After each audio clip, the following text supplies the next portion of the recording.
Okie dokie.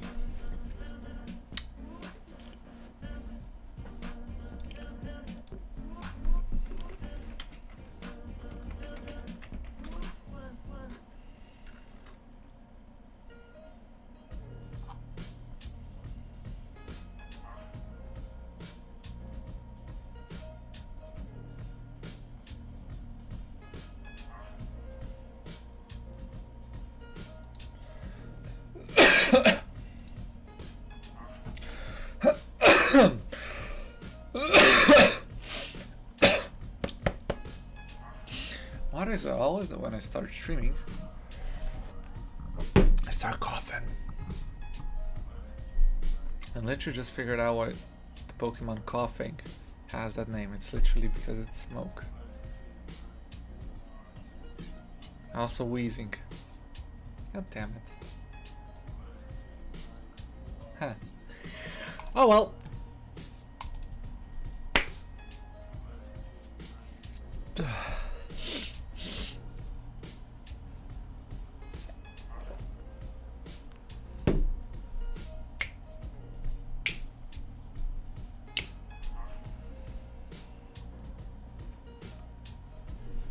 So, on today's schedule, what is left is basically cabling.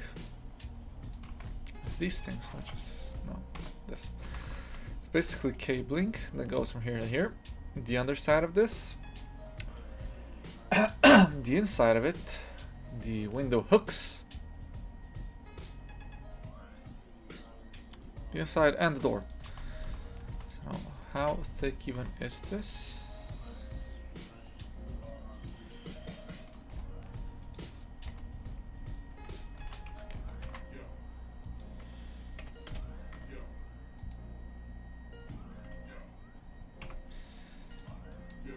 Geometry.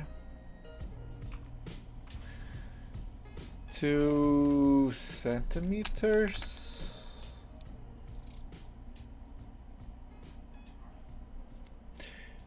Theoretically, it is enough.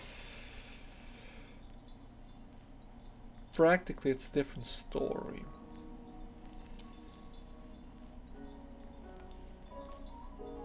So it's this thick, which I guess it is enough. It doesn't say how thick it is, but it's still thicker, around the same thickness as this. Well, it's totally fine.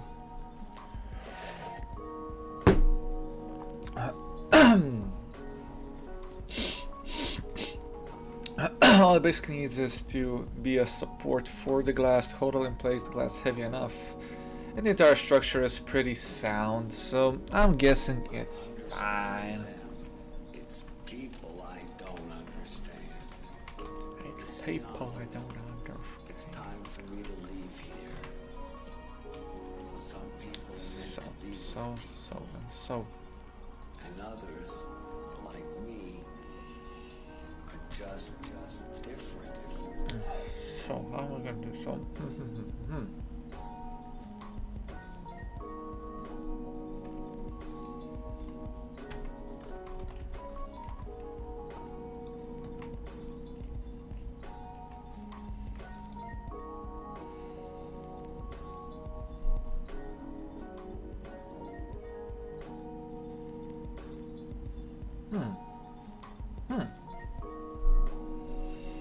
So this is Windows Final. No, this is gonna be Windows Low-ish.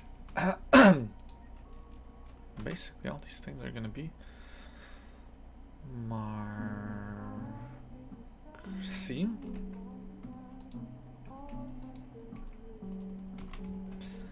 Basically, because I have to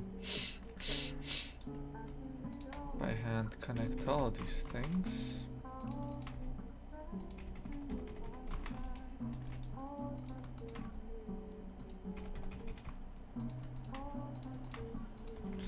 It's another one of these,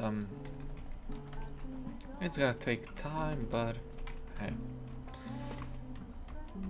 if there's something I have these days, it's time.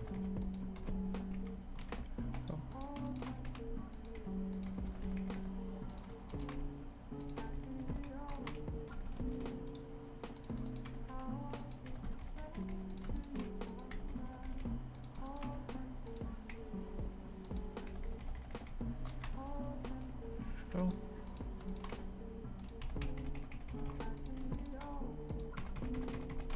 I mean, you just press it 3 times basically, but 1, 2, 3, there you go.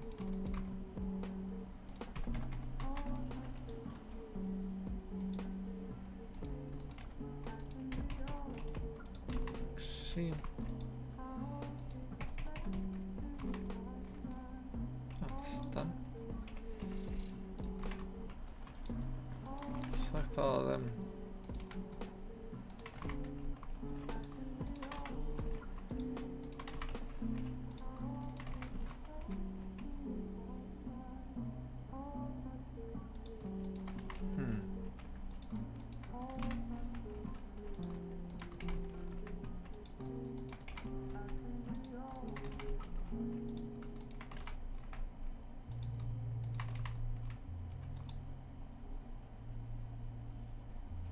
Actually, no, I don't need to clear seam.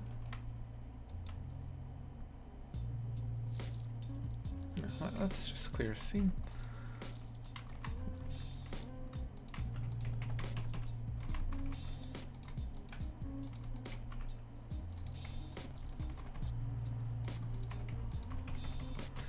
I'll explain why.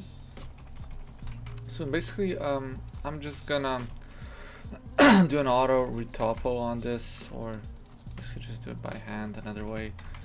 It's not gonna take that much longer, but we'll see what's gonna work. Point is, I will try to do it so it's double-sided and not have to do 2 textures. But again, we'll see. We'll see. I can't really elaborate on how. Realistically, I think I could just make 1 window.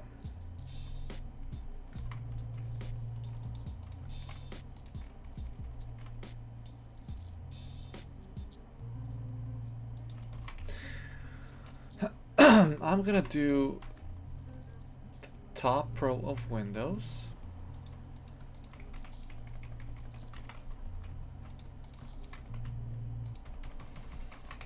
We're gonna do like connect all of these just because.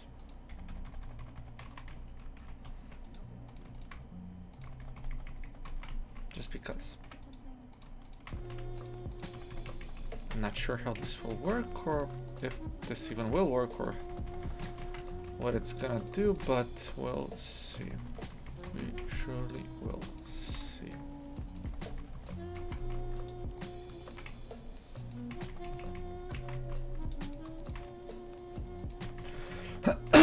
Because this is going to be a texture in itself.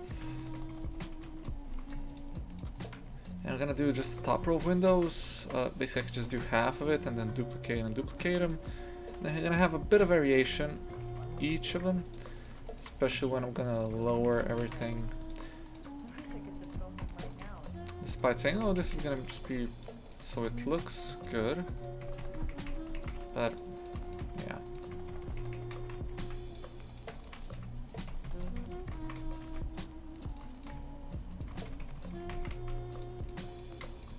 Oh, this is cool. So let's do Windows High. Remove texture. Let's go to modeling. Oh. There you go. So these are high polys.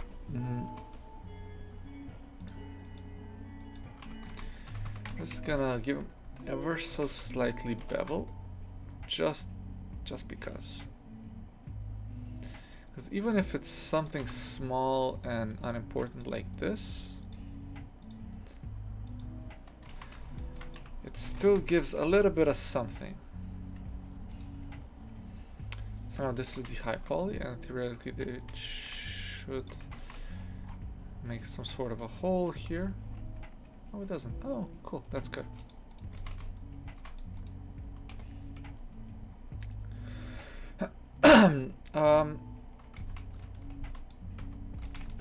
But let's see where the camera angle is. So this one.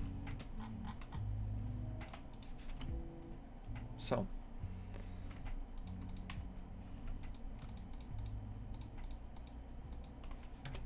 basically these A windows are gonna be individually made. Good. Cool. So basically 8 windows.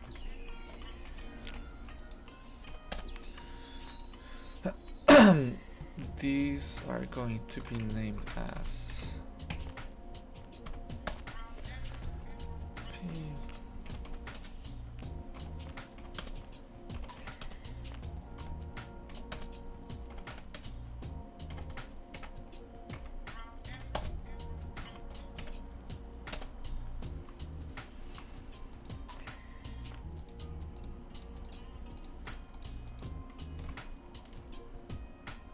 Let's see, come on. Work with me. Go back.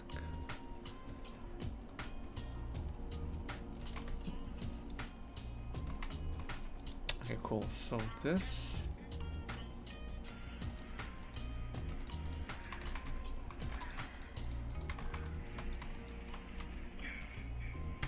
So these are gonna get named.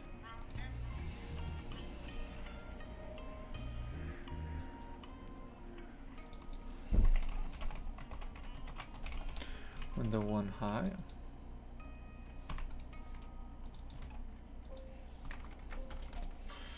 Two high, window 3 high, 4 high, 5, 6,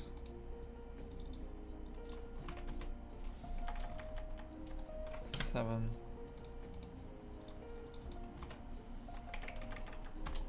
8. So what is this?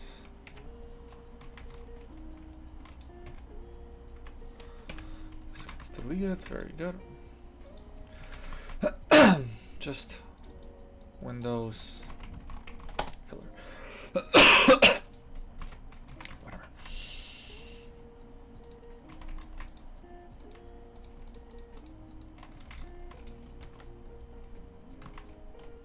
Come on, deselect it. Come on, Blaine. I know we can do it.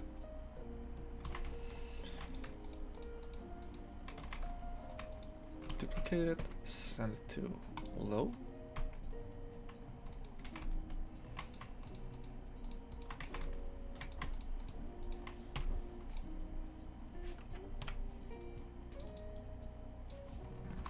Low.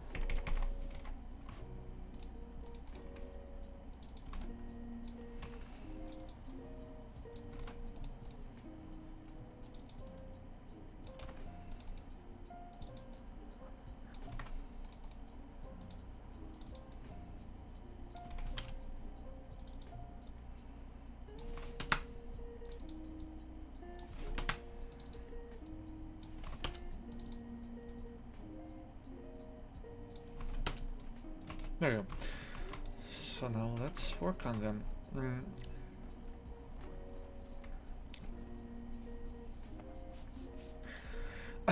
Now, because I'm going to be working on them in Unreal itself, and not in Substance, because I'm not sure how Substance and Glass works. I think it's just annoying how it works, but doesn't matter. I'm just gonna do this the easy way.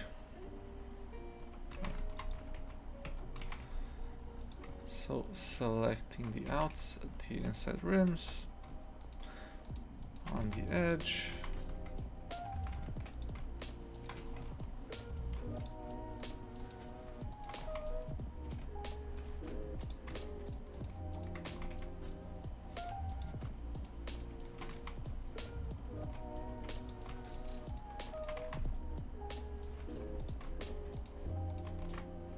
Mark seam.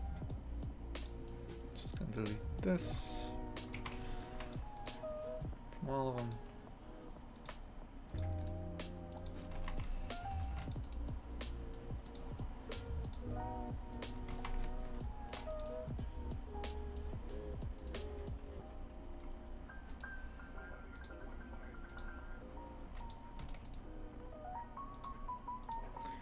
This is why it's good that I didn't finish it all the day before, 'cause I would have made this mistake.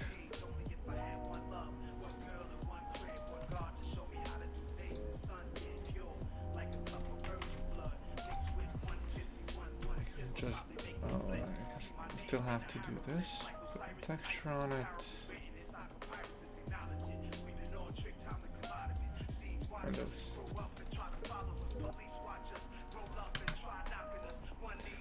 So now they're gonna have the same texture.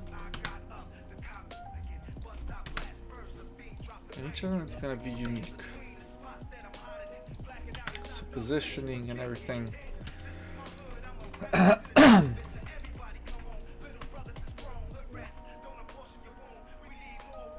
Okay, this is done. Now let's look at it this way.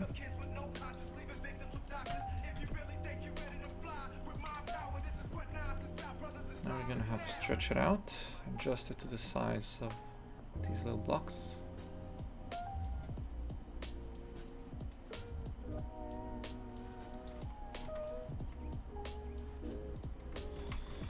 There we go. Super duper. So everything is the same resolution ish. Close enough, sort of. This is a bit weird looking. Oh no, it's fine, it's fine.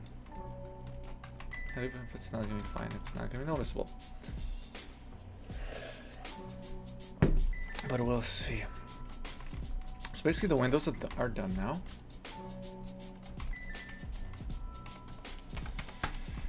Just for visual clarity purposes.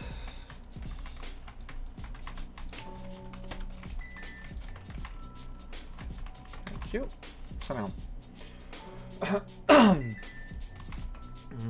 oh, so there's actually something on the roof itself here.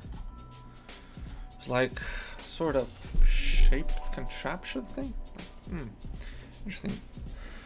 I think the hardest part here, to be honest, is this, and because it's literally cut in half in this thing, I don't know how it looks. I don't see the thing at the bottom, so let's just see. Okay, I'll figure this out. So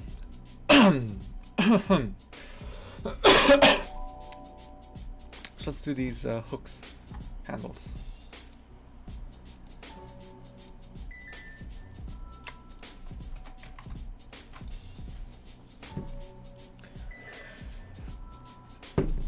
Alright, if everything turns out okay, it's gonna be a lot of it's gonna work. It's gonna be probably texture today. Maybe on stream, maybe not on stream. I don't know. Let's see.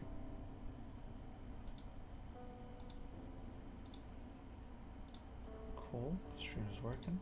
Just making sure.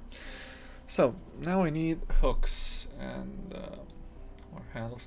Basically, it's 2 handles per each thing here. How and why, I have no idea. I won't question it. I just make the thing. Cube. Actually, which one is the... Oh, it's actually this one. Well, this was lucky.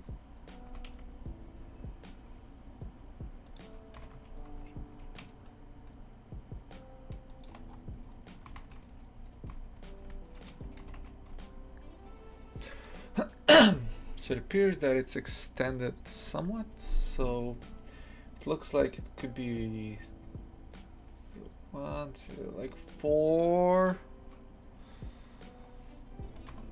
It's like take 4 of these in a row, but there are only 2 in space something something. So now I need just this one is 0, but it's -1.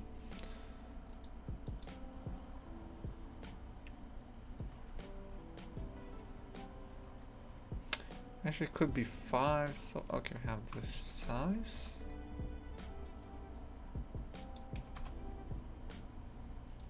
Something like this.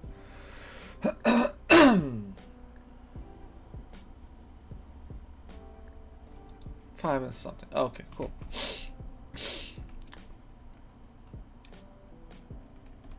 Now again, I don't understand how this is done.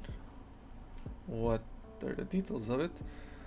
But I'm just gonna put it like, okay, so you can basically grab yourself onto it. So if I have to put my hand on here, there should be like a 4 centimeter gap between it for the 5. So this is how big? Okay. For the cube.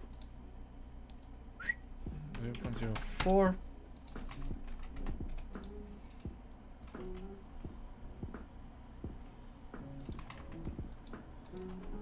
Basically this height.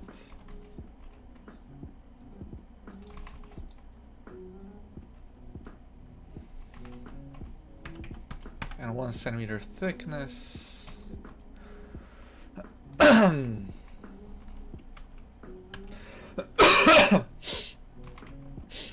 we go. Lengthwise around 10.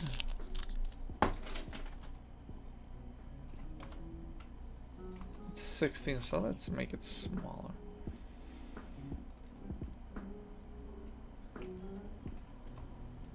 Like this. 0.13.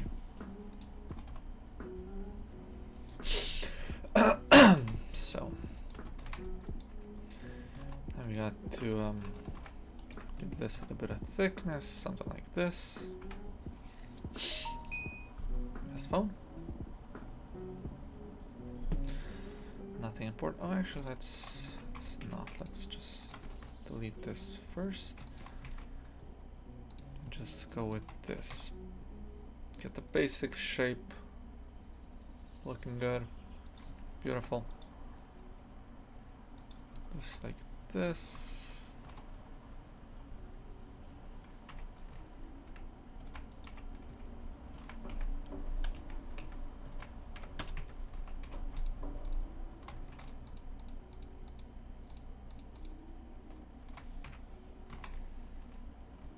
Beautiful.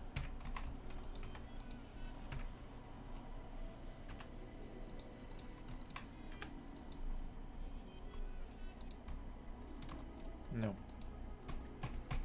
Good. Beautiful. Now, I should think this could be slightly adjusted for. Beautiful.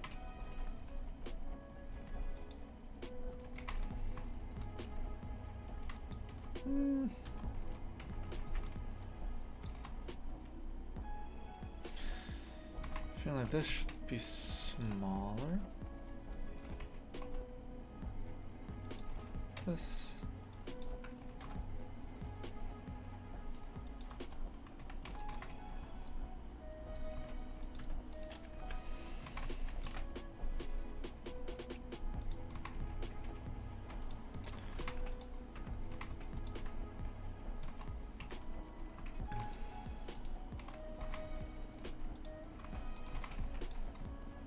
So I'm gonna just extrude this. So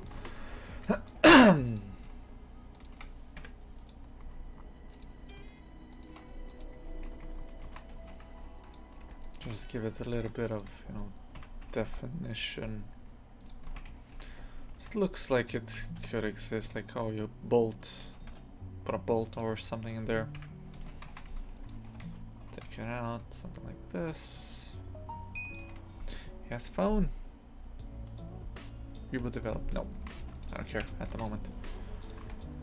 No.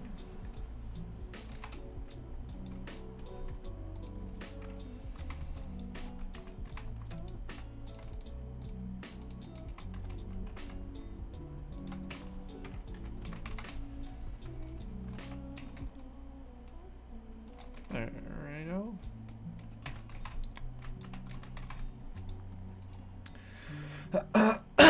So now let's make this sexy. Let's form this.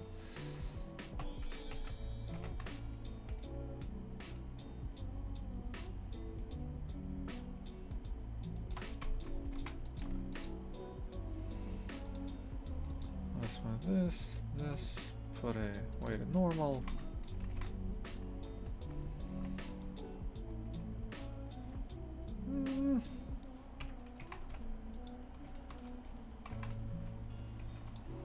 Nah.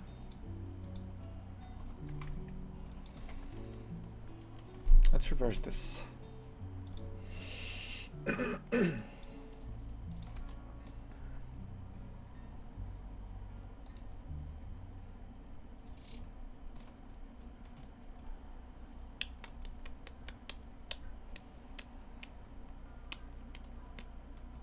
Come on, a few steps more. Another one.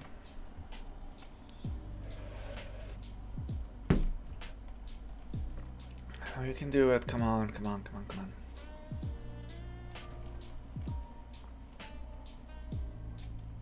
There we go. So just test it out.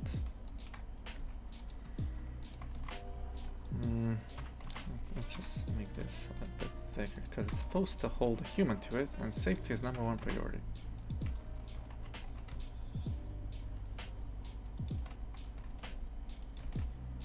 That's cool. So a bit selective. Let's do these things first.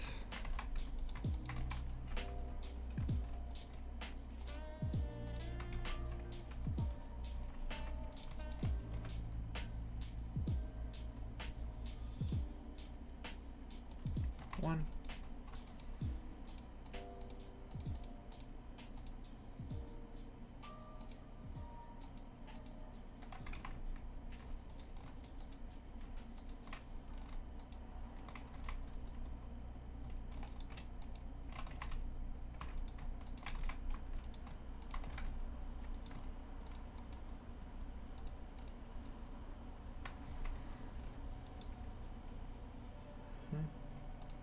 I'll just try everything.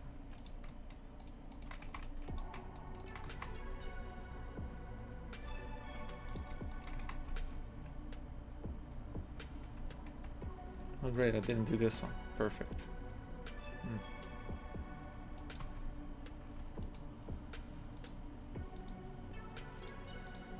This better look good. Looks very acceptable. Beautiful. Let's do another. Nope, no subdiv.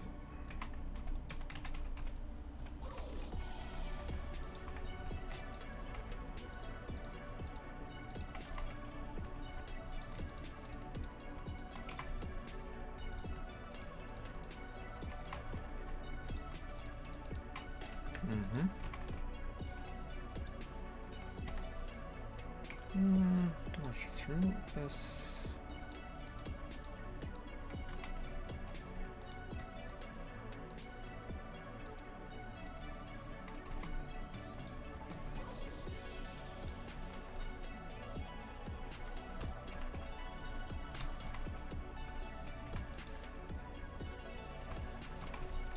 Merge. Now this. A little less. I said a little less. Kopiak.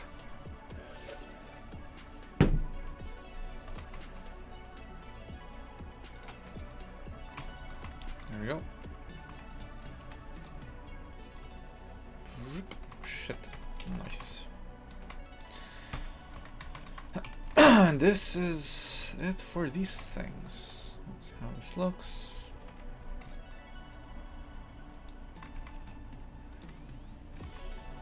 All transforms, transform, cool.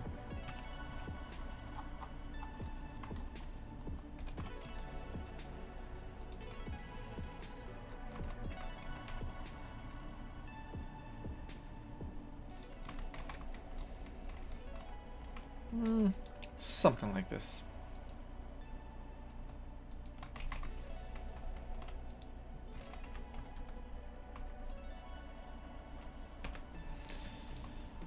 So cursor to world origin. Origin 3D cursor.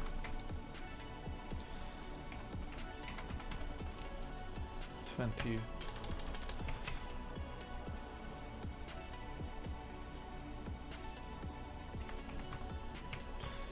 21, 22, 23, 22,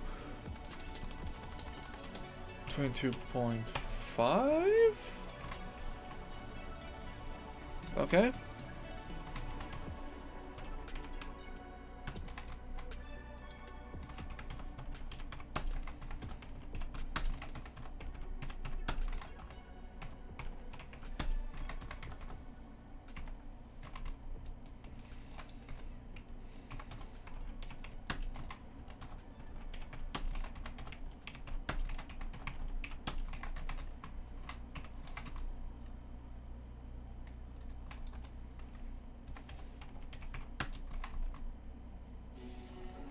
This is already off.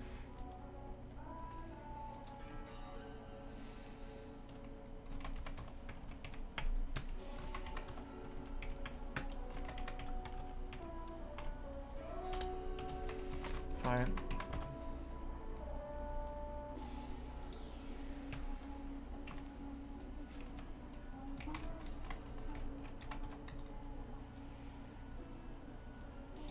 By hand it is then.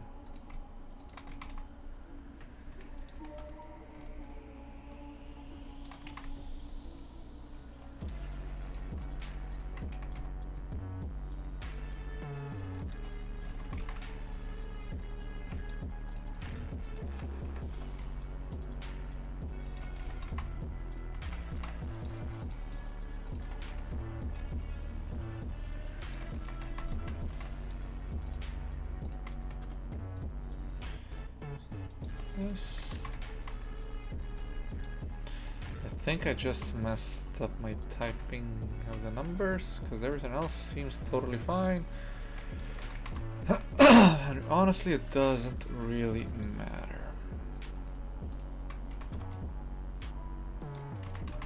Oh well.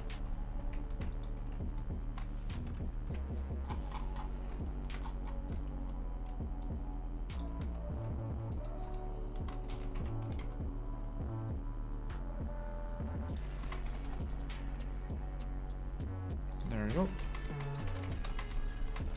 Now we gotta find the original one. This one. This is gonna be called top rim holder high. Go to low.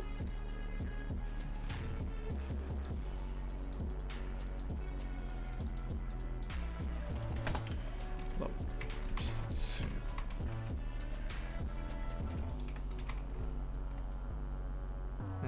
Okay. Not perfect, but doesn't really matter.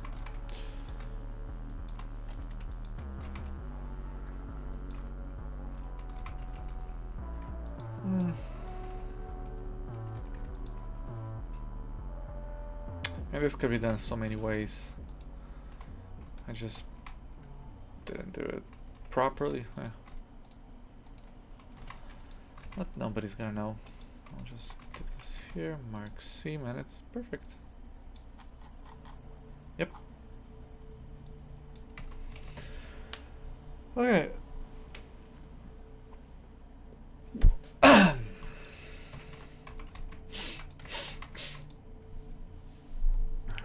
So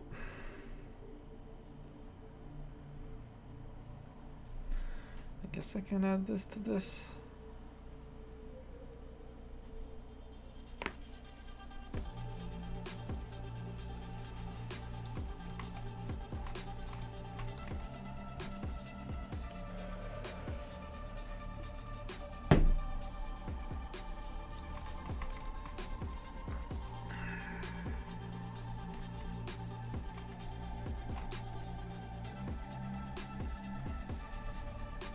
I'm missing some. Okay, so I got the railings. Actually, I'm gonna have the handle be with the roof itself.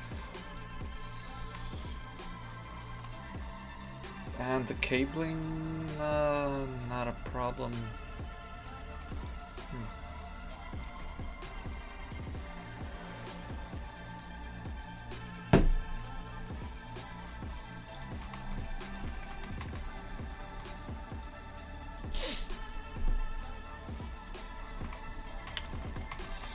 So, what texture should I give you? Roof. Roof thing. There you go. Base color. Image texture. Not desktop. Kitchen.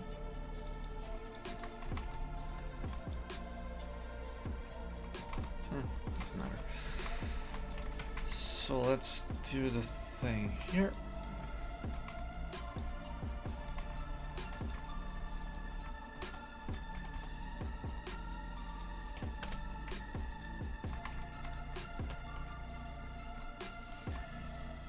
This looks like it should be something like this.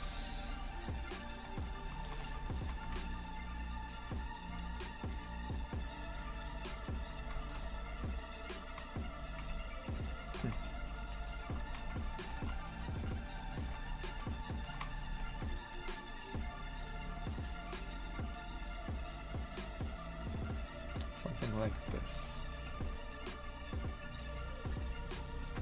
Cool. So this is now gonna go inside like this. Up like this. It's gonna get expanded like this.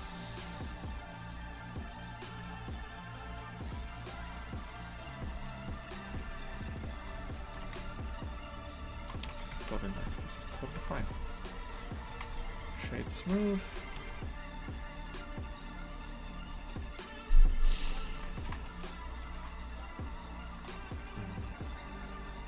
So.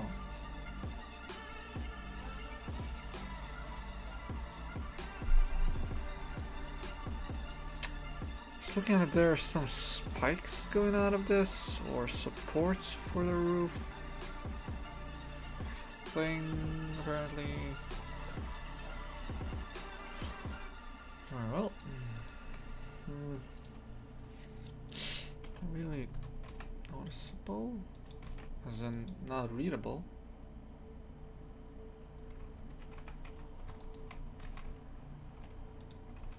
So I think this has to go.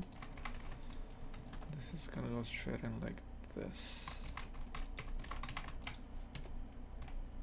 Yeah, looks fine.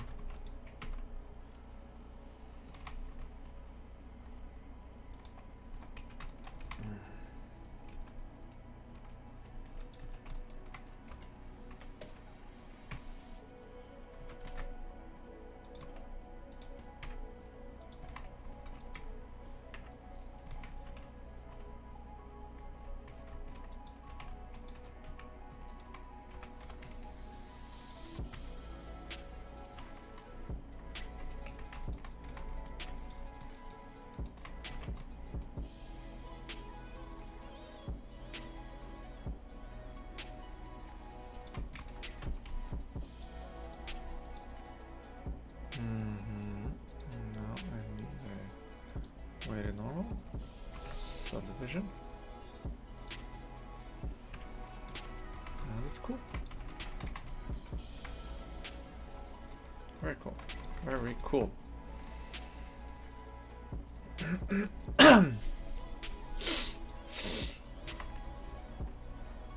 So.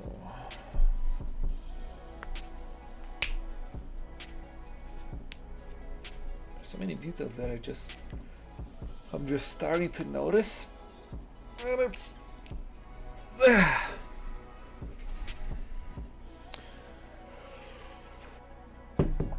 don't want to make them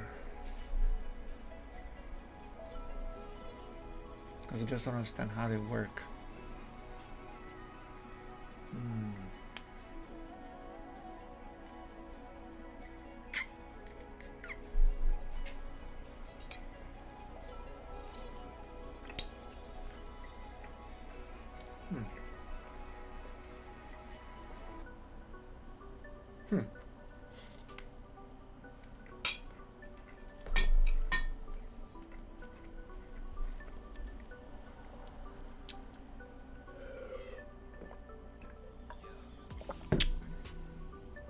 So, I mean, there's like a rim going around here. What a certain holder thing. Some of them are going. Actually, they're going here. Some are going to the top here. Hey, Bubbles, Butternuts, how's it going?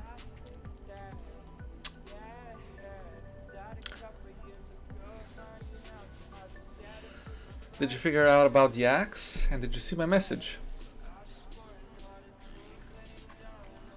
Because I figured out how to explain it better.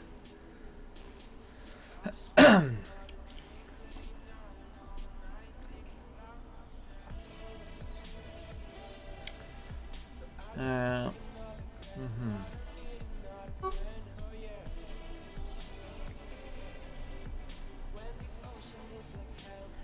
guess I don't really see how this is coming along here. Let's try this.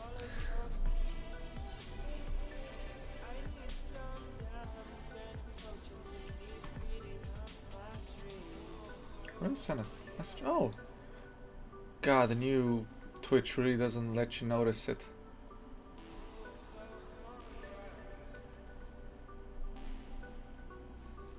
Nah, it's fine. It's totally fine.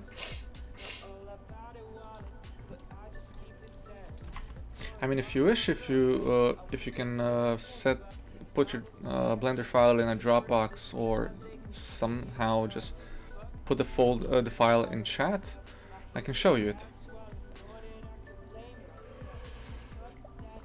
And the theory behind all these things. Look, it's getting warm in here. Actually, let's. Oh, it's getting warm. The heater is off. It is. Yeah, sure. No rush or anything.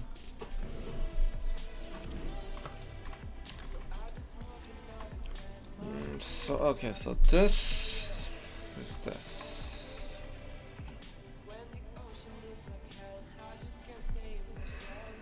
How am I gonna do this now? Pardon me.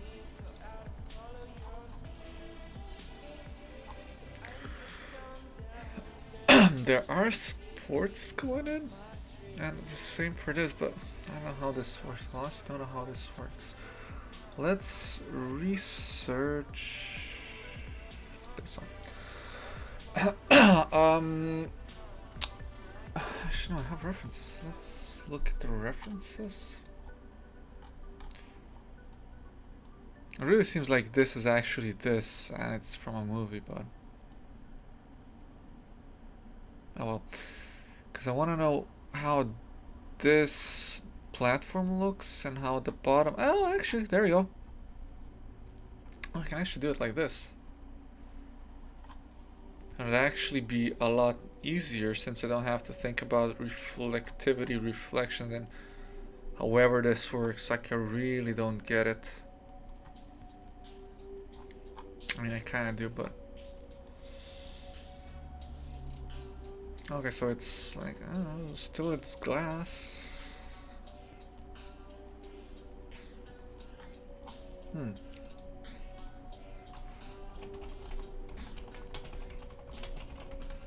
Lighthouse light element. Oh!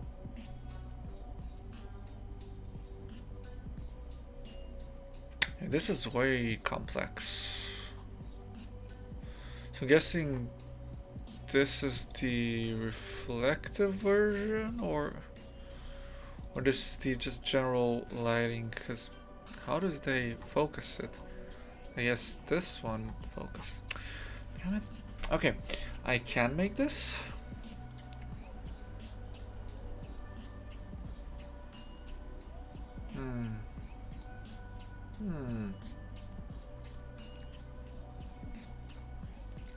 How does the... Oh, there's a light in the middle. Oh, this is basically it. These are very strategically placed pieces of glass. Okay, at least I understand how it works. Let's just save.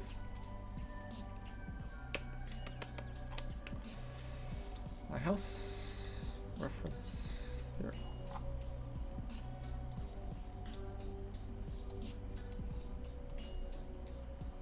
Cool.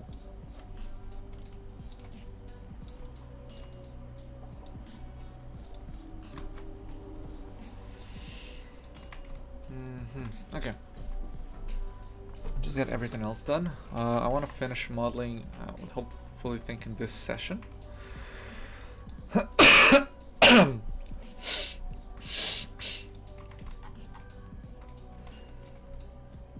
this is looking like this would be a 4K thing, this would be a 4K, and this entire thing. Ah, boy. Boy.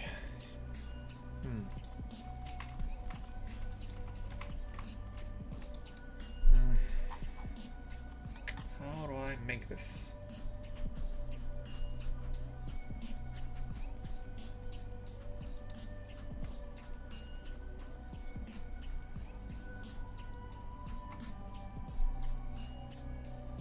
Oh well,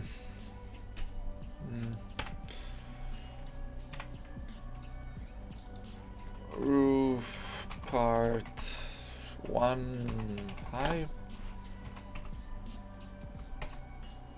low, 1 low.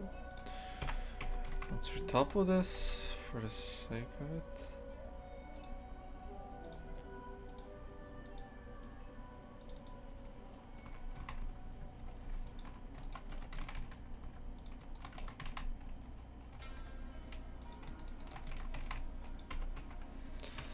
This one, since there's obviously an issue with this, faces select, join in, no, like this, collapse, there you go. This is good, this is good, this is not gonna have texture on it at this moment.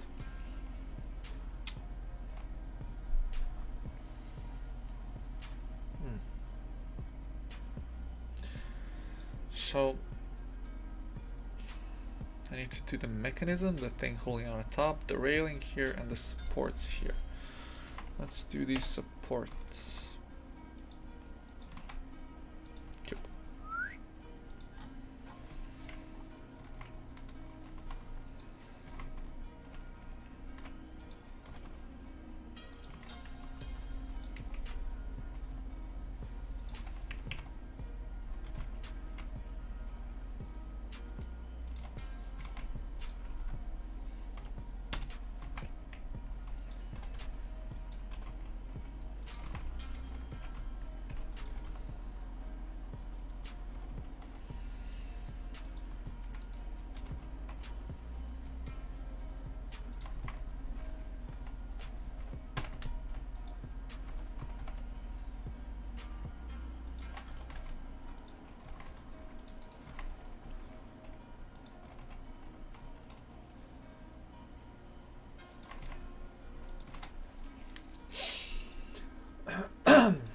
This is so pedantic.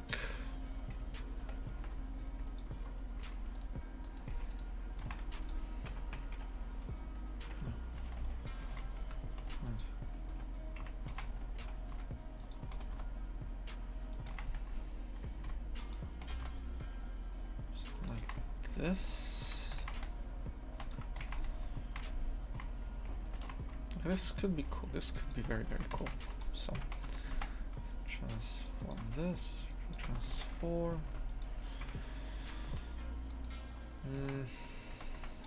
Let's give this some structure.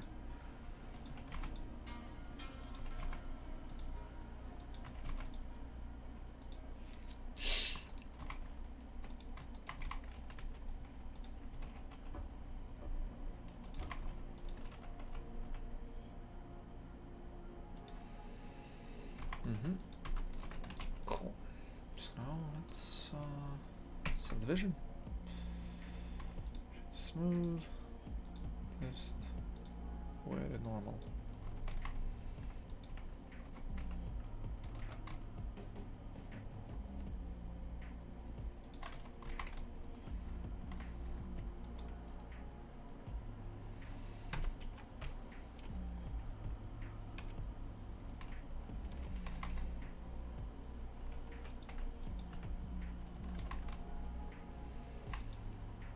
Mm-hmm. So.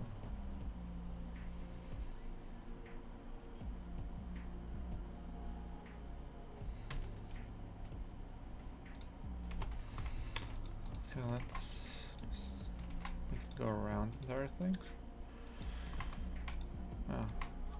Origin to 3D cursor. No.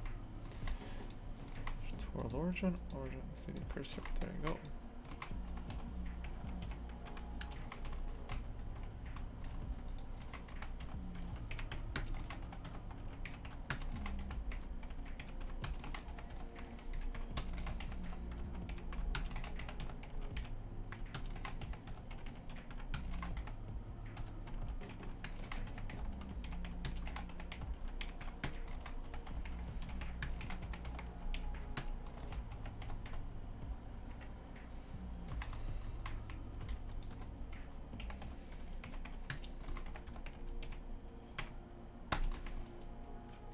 Okay, I messed up the first time. Just get a nice cycles render going.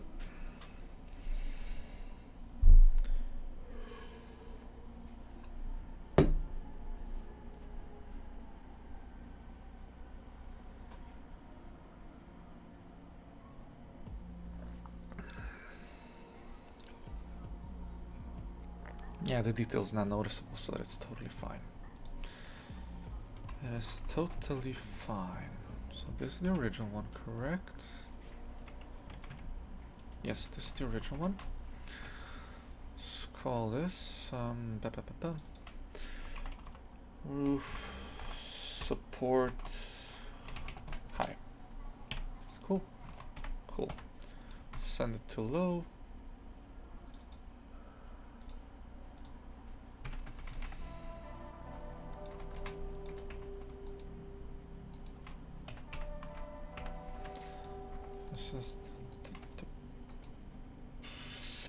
There we go.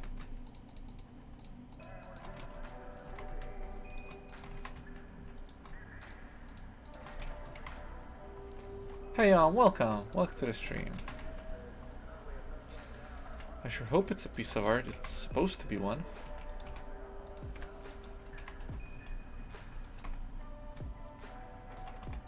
The top face. No. This.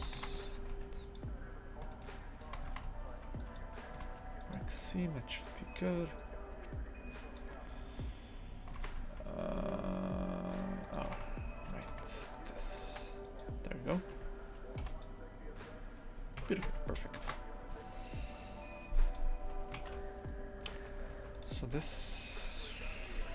What's the material?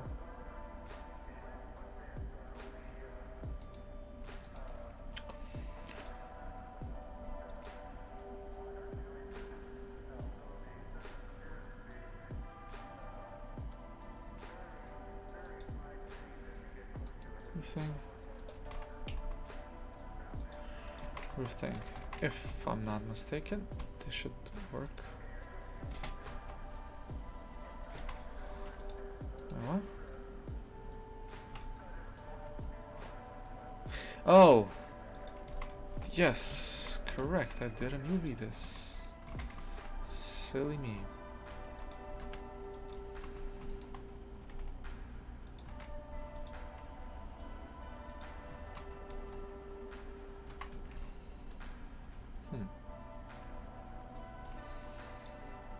Actually.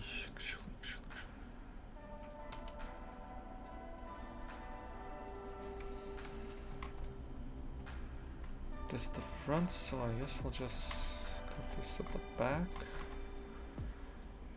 Mark C. Now it's good. Okay, cool. When I get back to this, it's gonna look beautiful.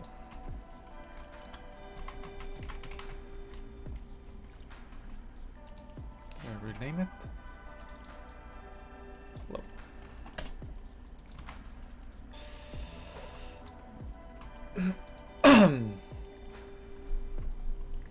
Actually, I can just...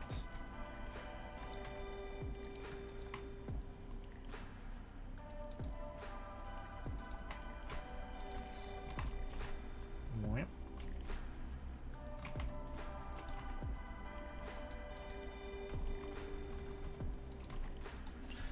See? So now this should be... Yes, it is, and it's beautiful. Will I see the cuts? No, I won't. Will I see some... Here, it's definitely not noticeable. Cool,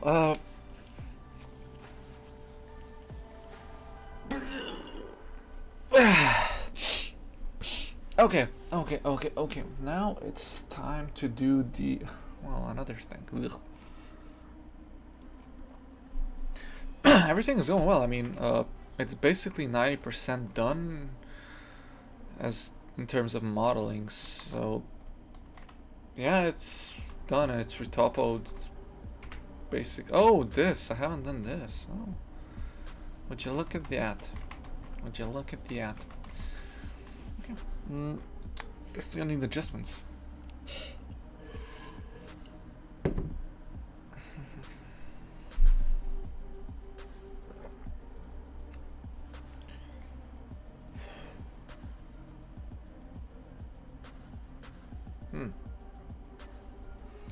I'm gonna see something. Unreal sub.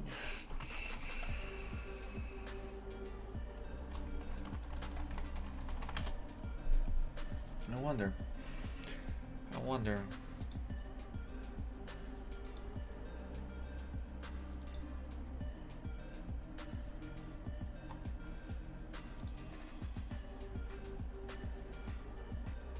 Come on, open. Okay, ambient inclusion is green. Oh, okay, cool. Got it. I mean, I didn't have to search for this info, but it's just enough.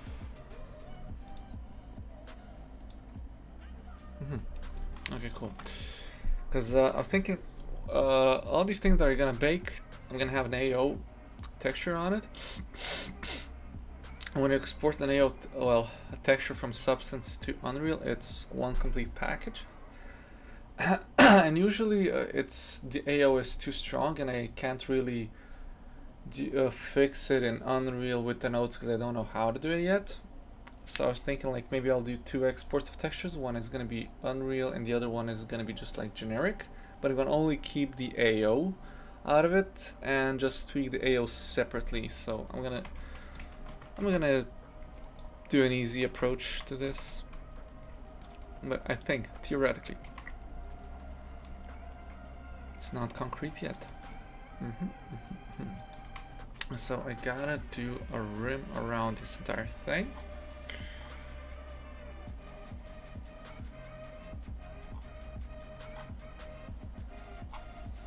Well, however this is done, there's so many details like sticking out that I don't know how to go about doing them. It's slightly annoying, but only slightly.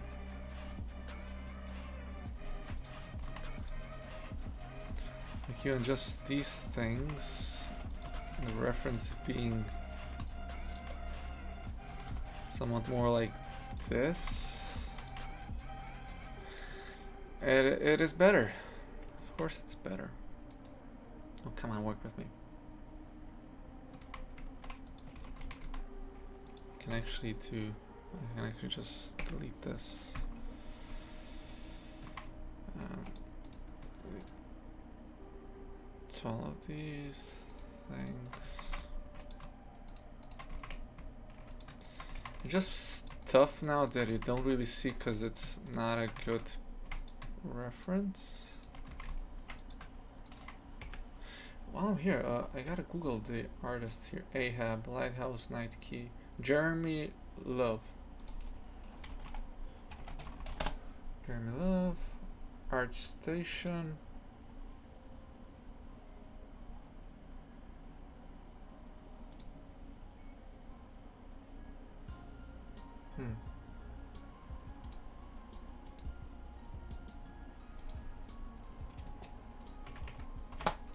Ahab.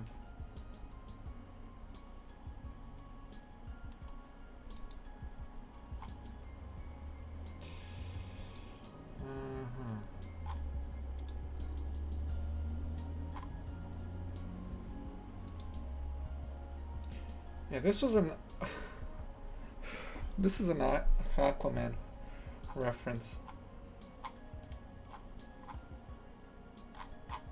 Or the Ahab movie or whatever. Was there even an Ahab movie? Honestly don't know. Huh. Oh well. But as I said, basically when I was looking at this, I was like, is that Aquaman? Because this is apparently Aquaman. So is this a reference? And Jeremy Love did work on some of these things. So, oh yeah, that's gonna be easy to track. Where is this thing? Where is this thing? Where is this thing? There you go. There it is. Let's just duplicate it again. Low modeling, blah blah blah. Hello. R. Roof thing? What is their support?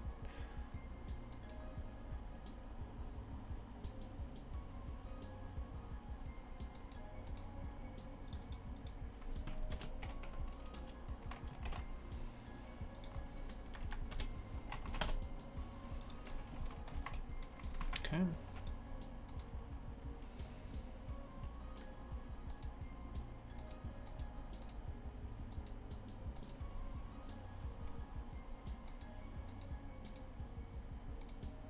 Okay, cool.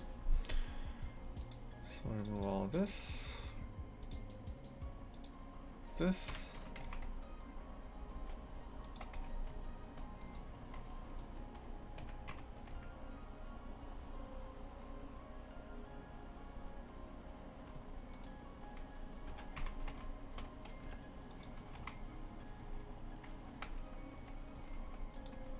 So delete this, delete this.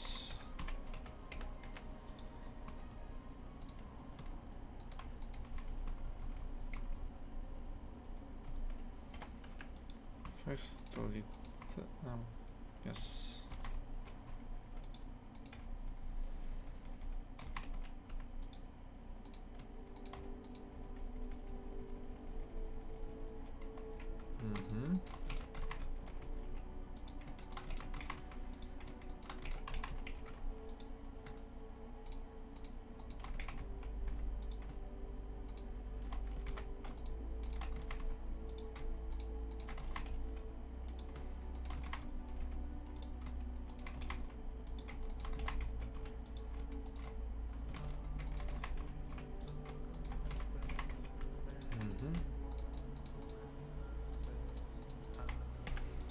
There we go. And this should basically be it. Mark seam, this should be nice. And give it take a few adjustments. Is this not better?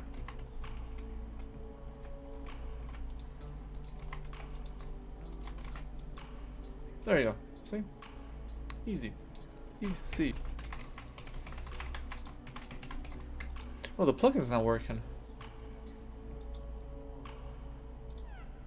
Oh. Have to turn it on the entire time? Or every time? Well, that sucks. Okay.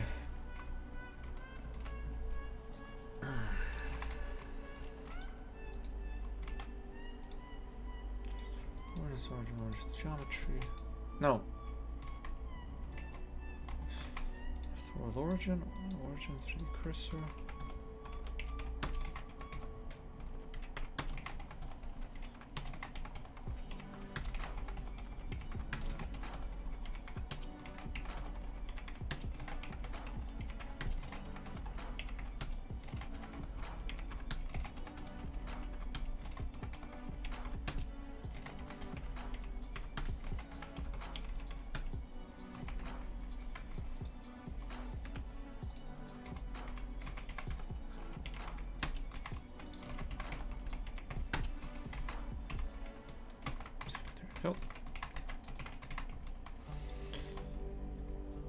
nice, very nice, very nice.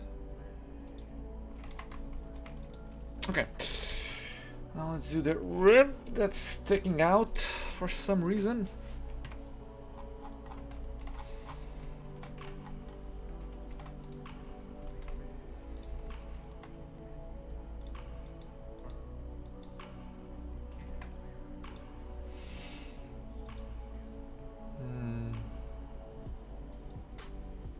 Oh. Don't move this, move the cursor. Okay. Let's put a little cylinder. Let's put... Nah, that's fine, 16 is fine. So I'm gonna retopoed, so...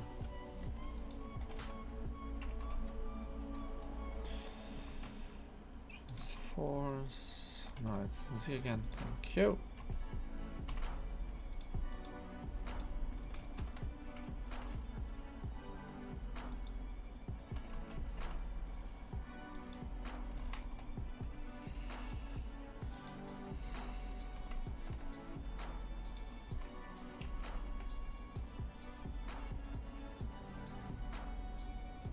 Something like this.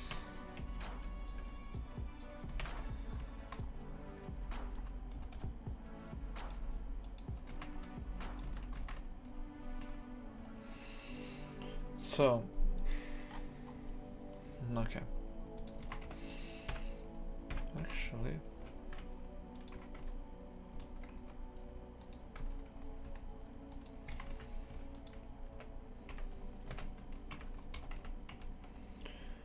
like this. A little bit of a bit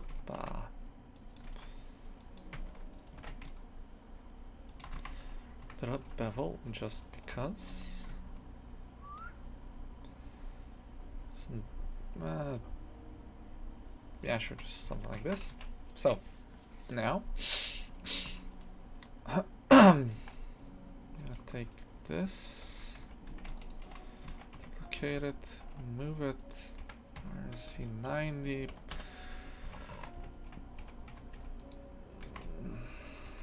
How thick is this?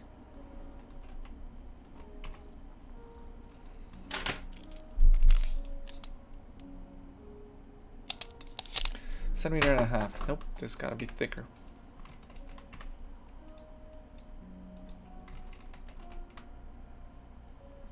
Like this. So now it's all three. Okay, cool. This is like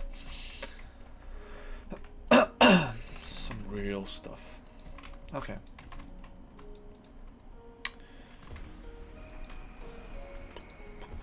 Just do this.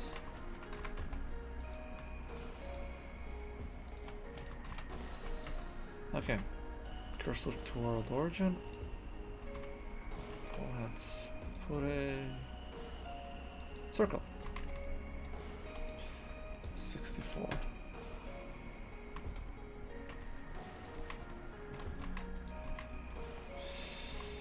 Where is that circle? There we go.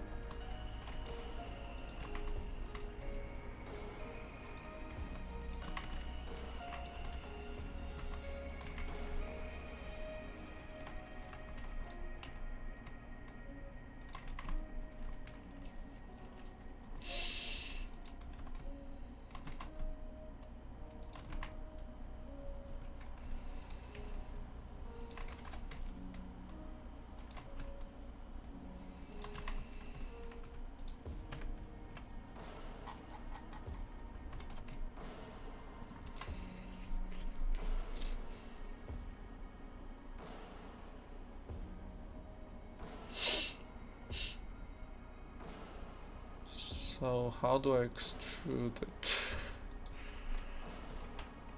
I didn't think this went through, did I? Show to world origin, curve, circle. It's gonna be much better because I'm just gonna use the extrude function. It's gonna extrude it perfectly.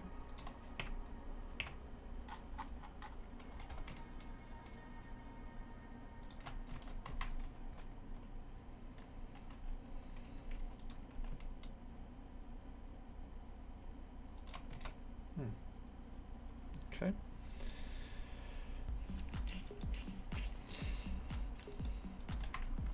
Let's see. Depth. Hello.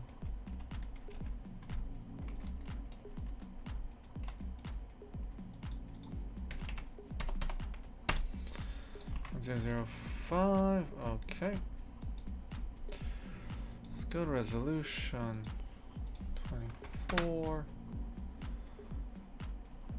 This also looks good.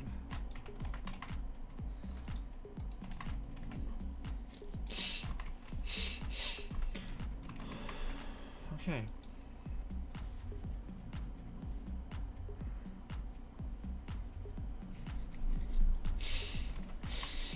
So let's duplicate it, send it to low. Here I'm going to make a thing out of it. Objects, convert to mesh.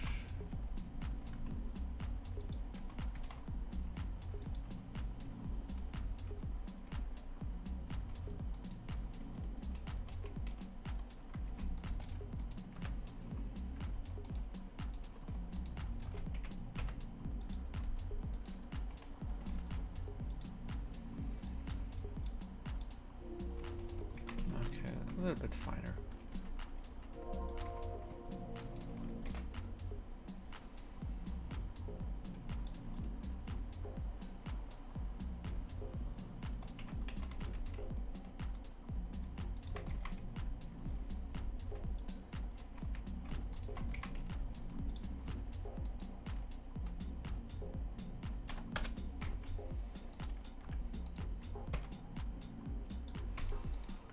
A little nice looking cylinder. Hey, just this. Cute. Collapse. Collapse.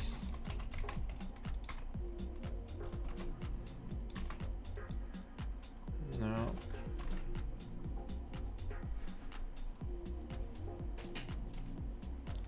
Transform. Transform.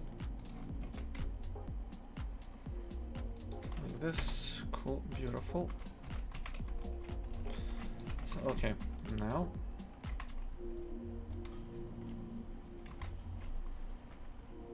is this centered even?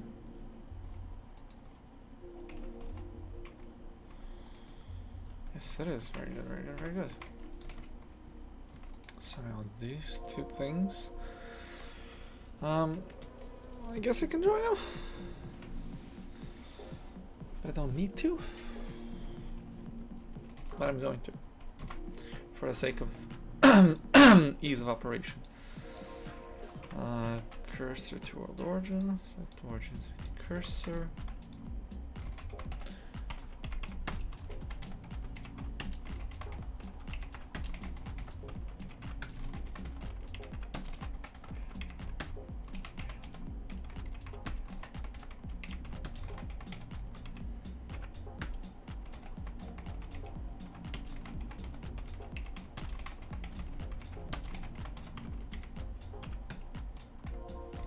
Something is wrong. No, it's not.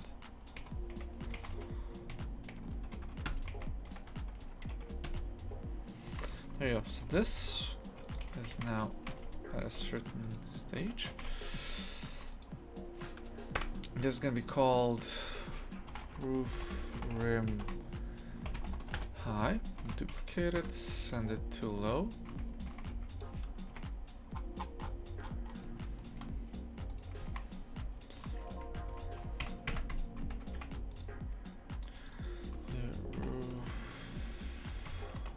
Rim holder high.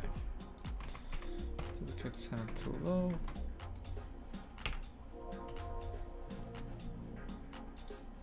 Oh. Oh. There's nothing here. Okay.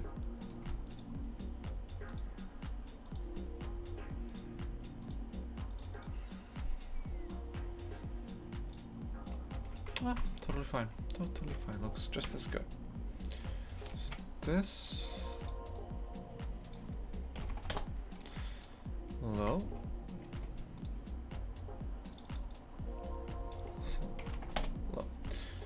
doing this, so this doesn't need to be this high poly. Like, at all.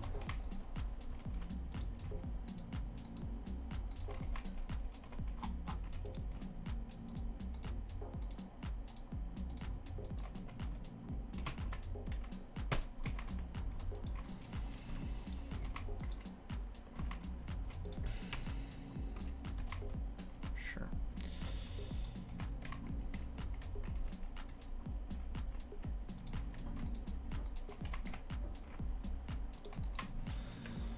Face delete this. Mark scene, there we go.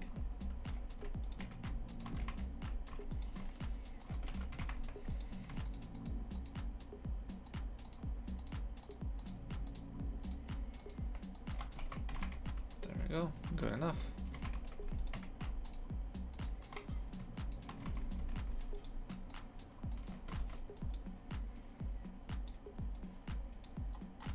Thick. Nice, nice. Okay.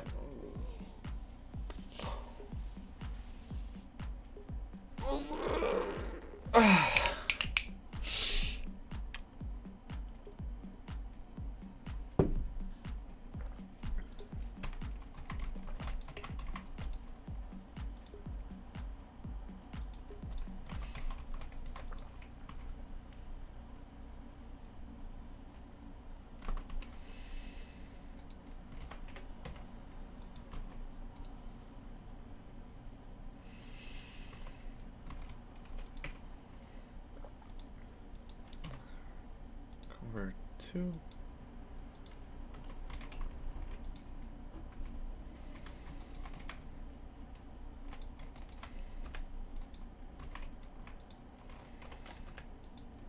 faces delete.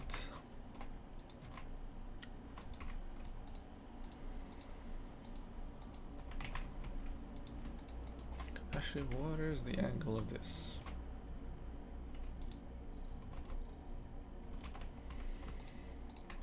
I'll try to get these things on the same page. Like if there's a cut here, have it be here so there's like a smooth transition, or else it's gonna look weird if it's jag in the wrong place.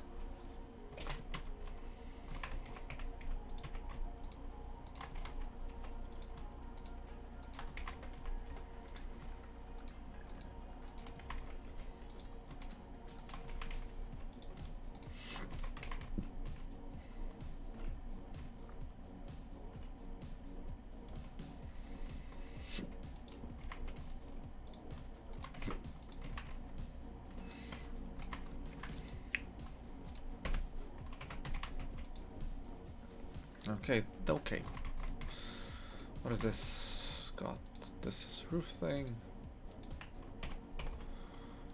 Roof thing. Roof thing, there we go. And is this it? Could this be it? Am I finished? No, I'm not. Far from it, actually.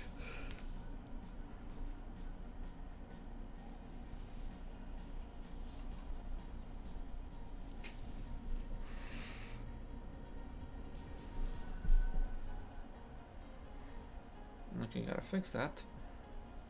Okay. Okay.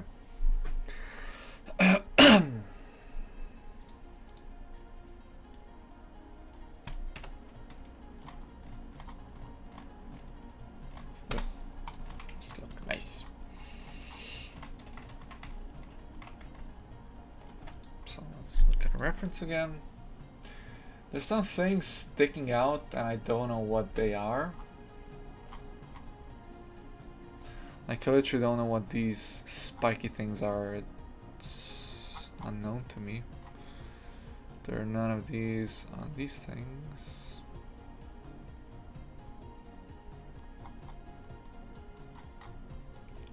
But time to do the cables. Boy. So some of the cables are tethered to the bottom of this, some are to the tops. Or at least it looks like it, but no, they actually are to the tops. Okay.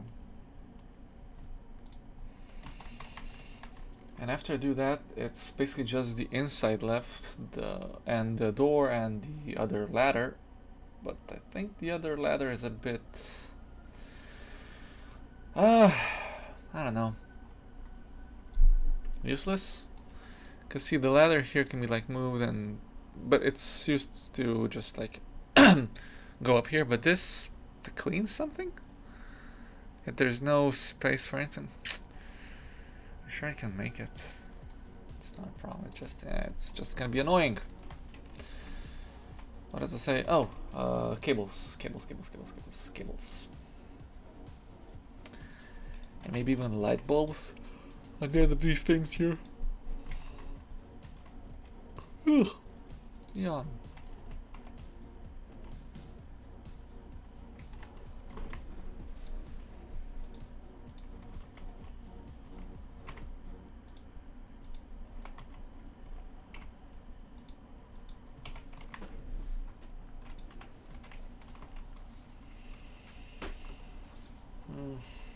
Not that there's anything wrong with having light bulbs here. Just, I mean, I can make it. It's not an issue.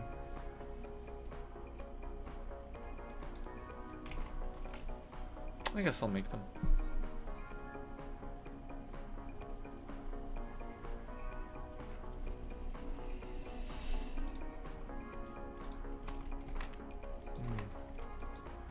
So yesterday I tried Octane for the first time with the as a plugin in Blender, and oh god, that is fantastic.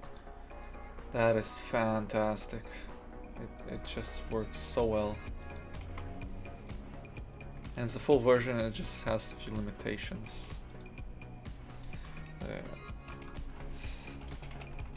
Octane Blender.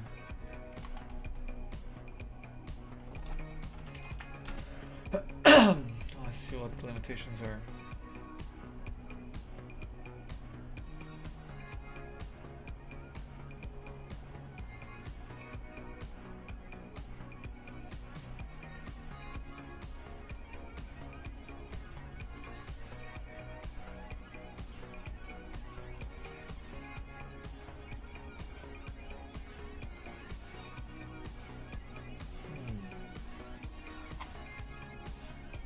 There are no limitations apparently.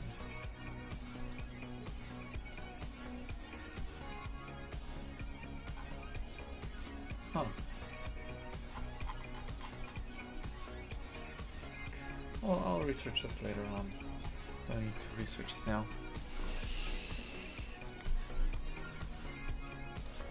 So, okay. The references call for the cable to be really close to this. I don't know if it's on the style of a hook.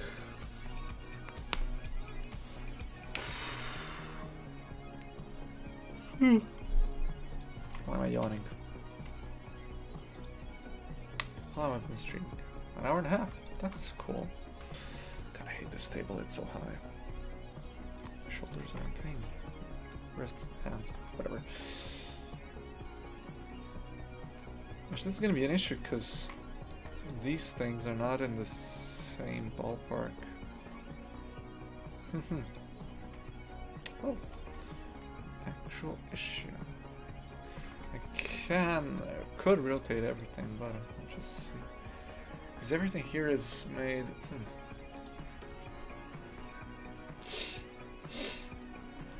I mean, it doesn't really matter. I'm just gonna hook it onto this thing, thing. I'm gonna make 2 to 3 versions or variations. So one is gonna hook on the bottom. Yep. And hook on. Let's on this. I'm gonna hook on the balls. Yeah, that's gonna be fine.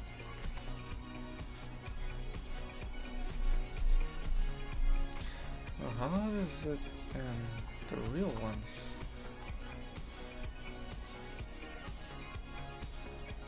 It's got those cable clamp things.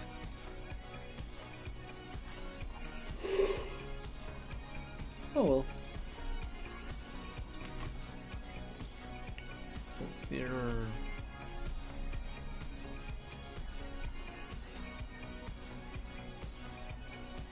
Knots?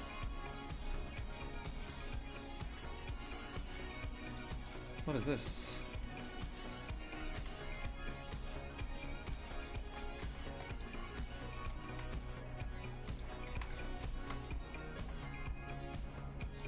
Oh, actual knots, okay. Make things easier, but I usually like to use just the regular curve thing. So, 3.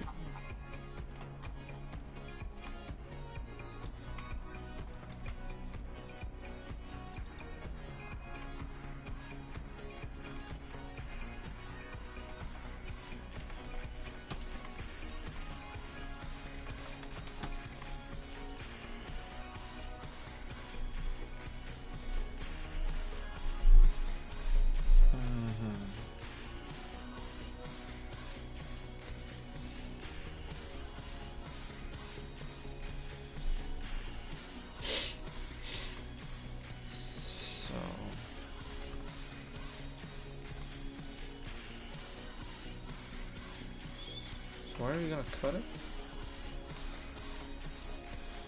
Oh, it's already here. That's fine.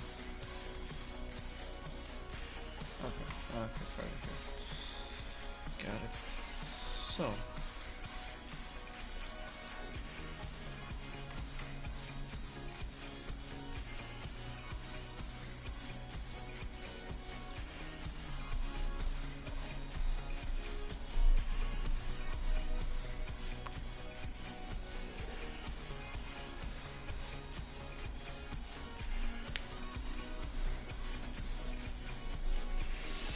I'm just gonna go to the toilet and fill up my glass.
It's raining a lot outside.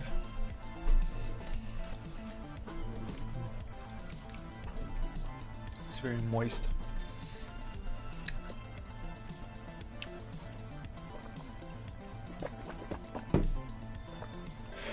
Okay.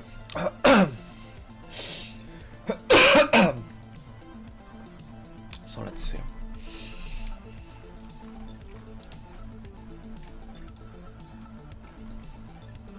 How am I I gonna get this cable?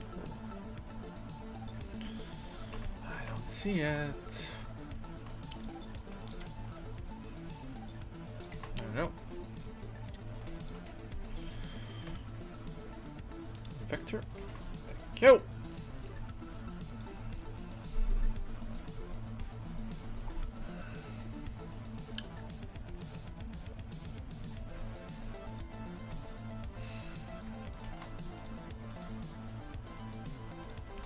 Person just to get something like this.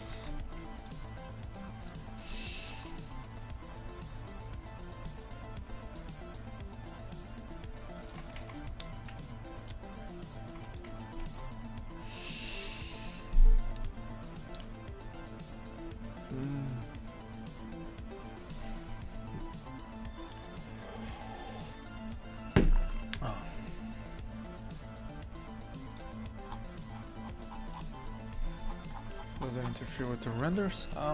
Let's see.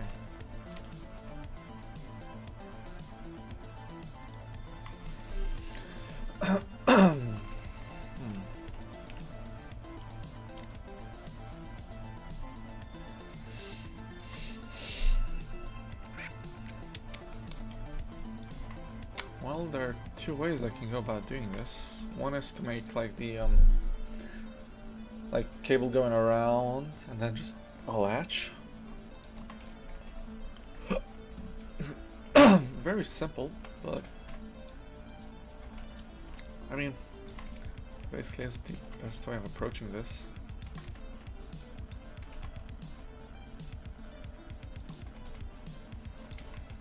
Depending how you look at it.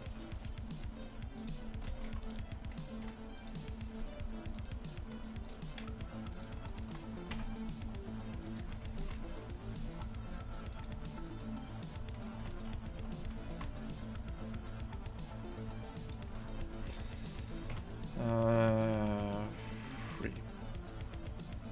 So for this, it's gonna be okay. I need aligned. There we go.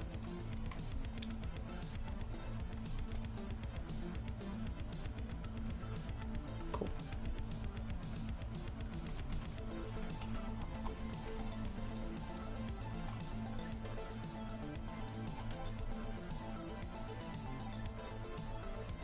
So how thick should a cable be?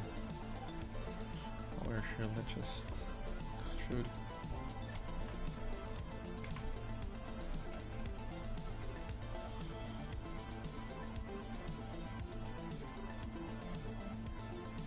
Oh no, not this. This. Boom. This looks too thick. Too thick. Okay, better.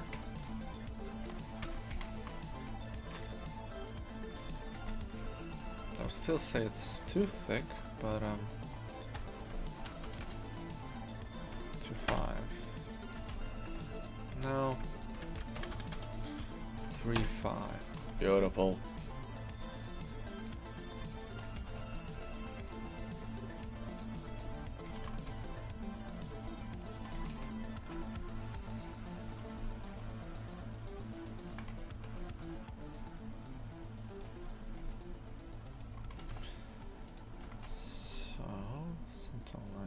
This? No, I should.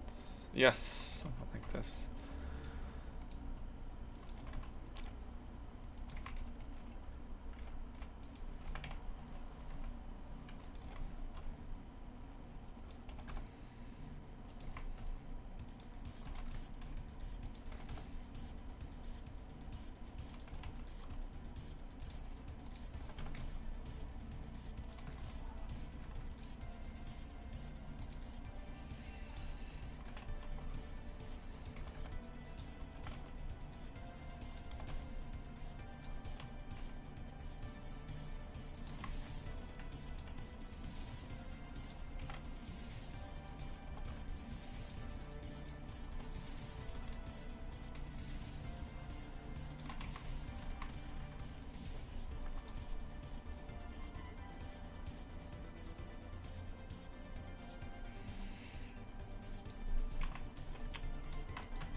different. Let's see.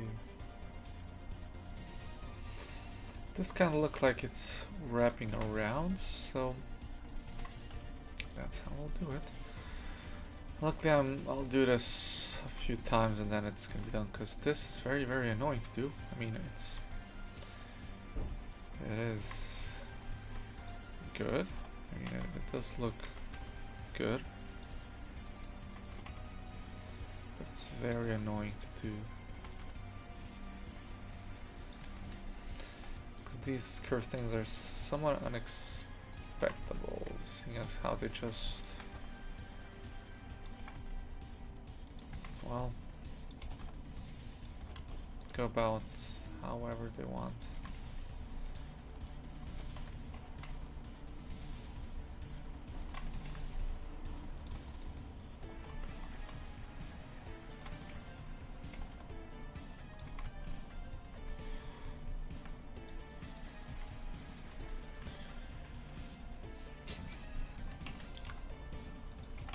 Just have fun doing these things, but I'm just not.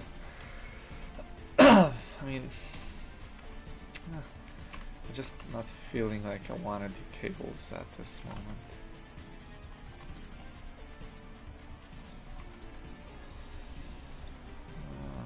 Something like this.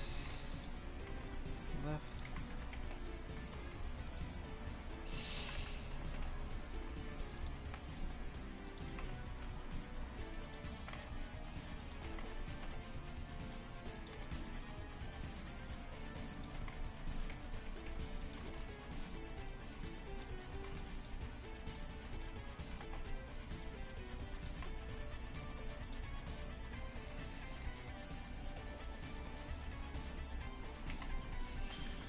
Now we're going to just merge this thing.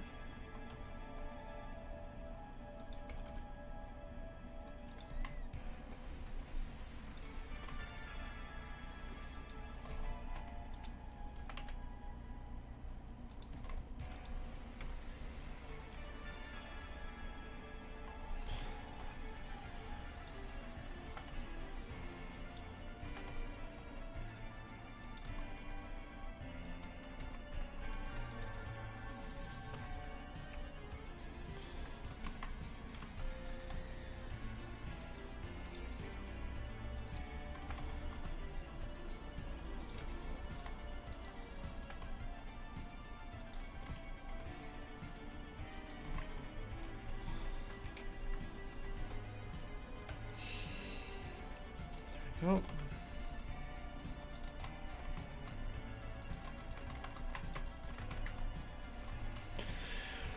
That's one done. One to go.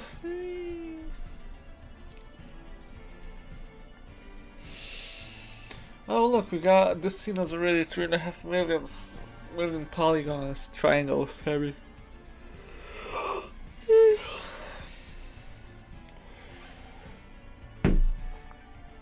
And I'm being tired for no apparent reason, but I mean, it's funny. Sometimes streaming is very easy, and other times streaming really takes a toll on you. But when I worked on this at 3 in the morning for 3 hours, I was like, yeah, I can do this. I'm just like powering through this. And I'm guessing like trying to explain all of this at once, thinking is really knocking my socks off. It's like making me very, very tired. The cable is invisible. It's basically unseen. I need to be thicker, which means I need to readjust this.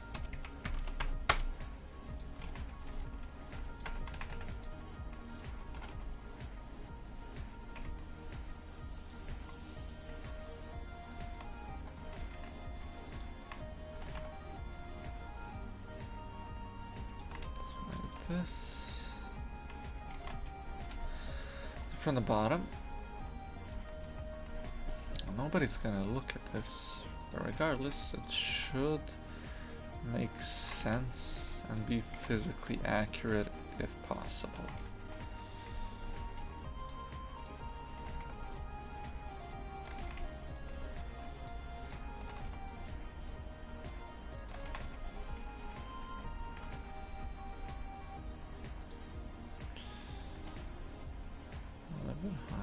Okay, looks like it's tense.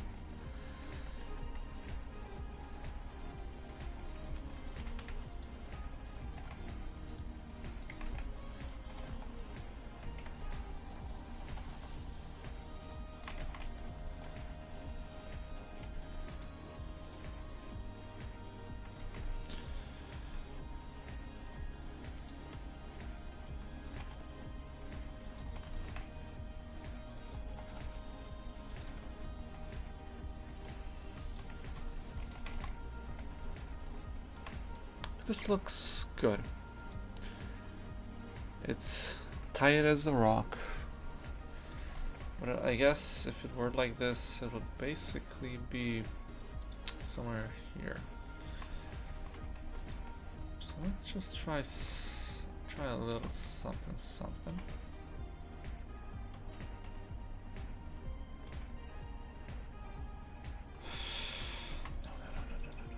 Like this.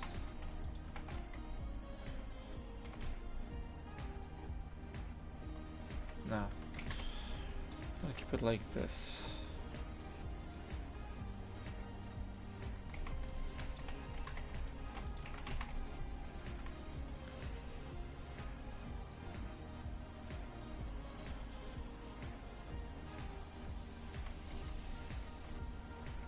Actually, it should.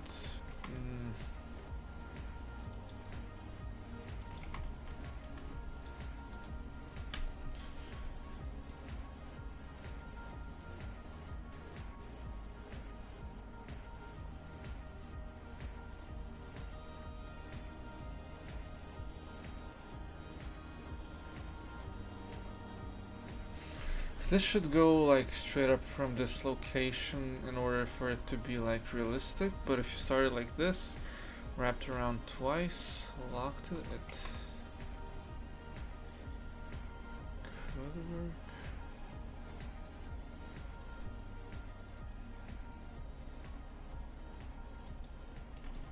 Actually, this can work, and it probably will. I am a bit bothered by it, because the shortest distance is kind of like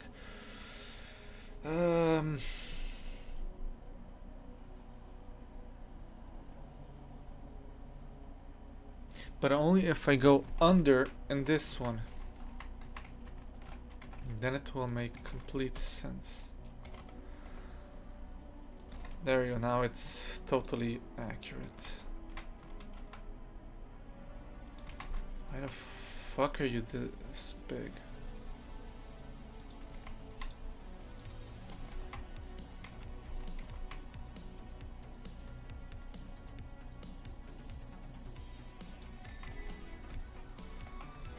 Okay, let's see. No.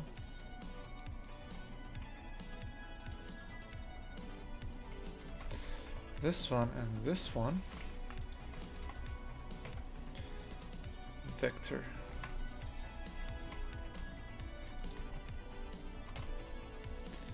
Align.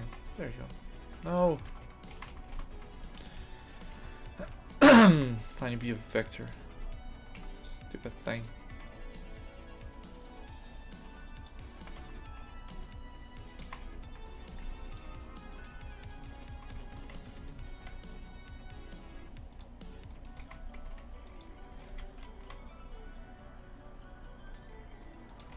This remix of Zelda tune.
why working with cables is a bit of a pain. There we go.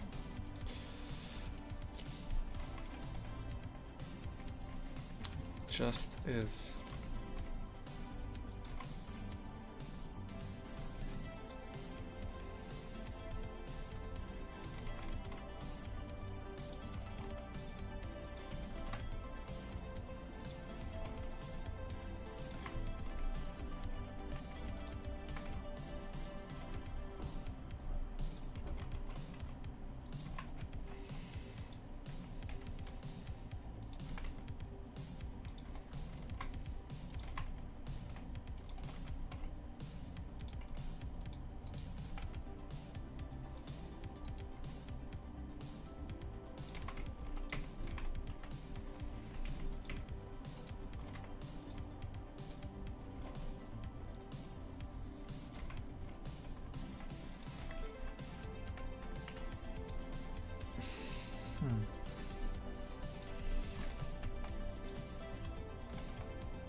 Just take it like this.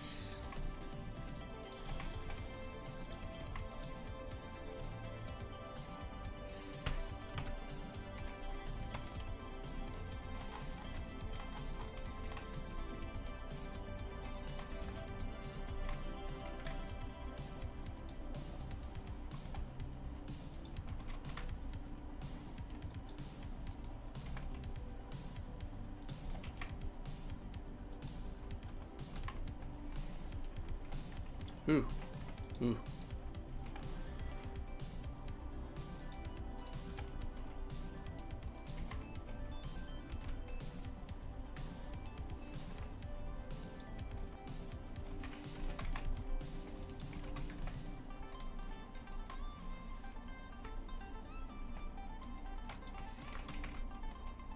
Okay, this is cool.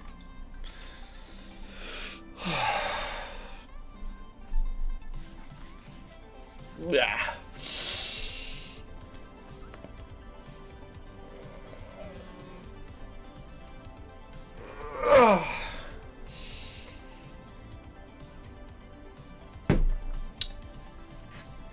I think I need something sweet.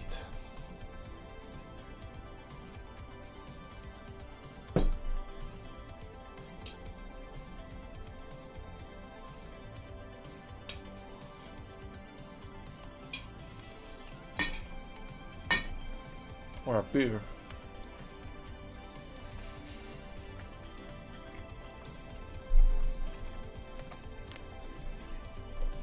But I shouldn't. Okay, so this. Let's put a nice little cube here.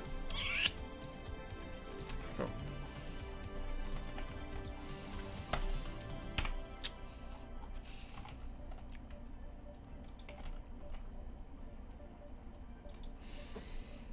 Ooh. What's the heart for? What caught your eye? Or was it the beer? The beer. The beer, the beer. Mm-hmm.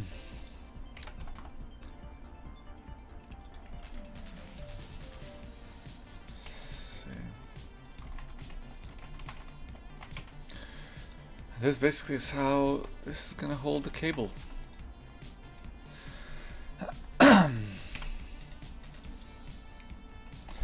Cable holder 1. Alright.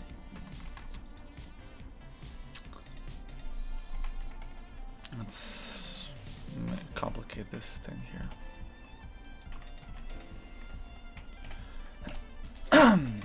So let's that's wire. Extrude.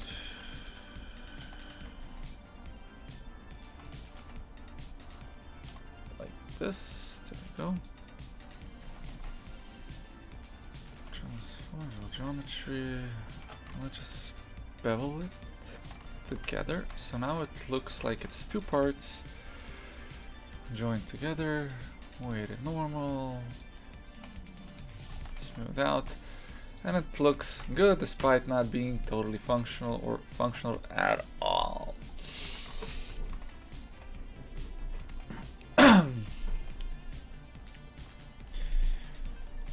But just to drive it home, let's add a few teeth.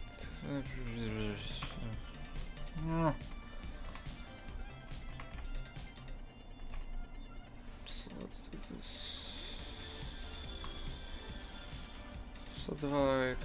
Subdivide, and now loop tools. Circle.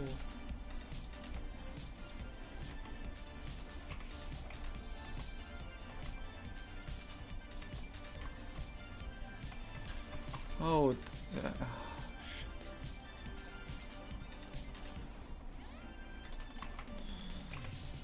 Yes, like this.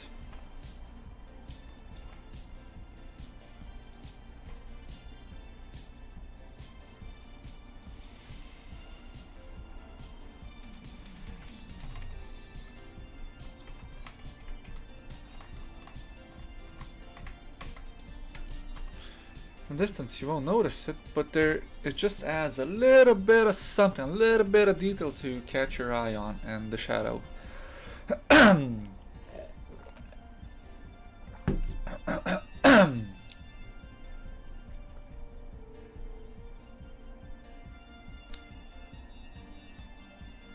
It's really not noticeable at all.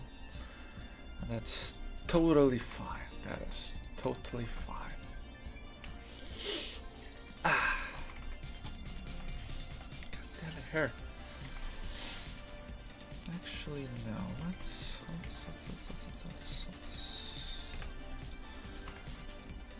not do it like this. Just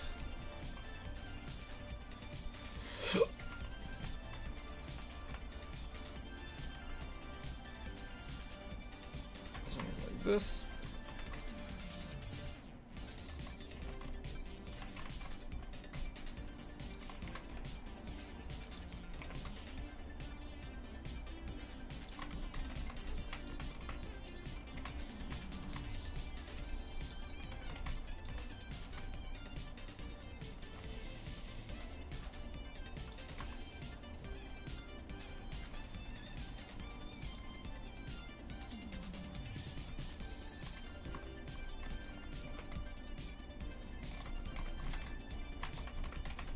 There you go. So even if it goes like this, people are gonna notice some detailing. Okay, it's a bit smeary, but it's not a gaming monitor and I don't really care. Ah.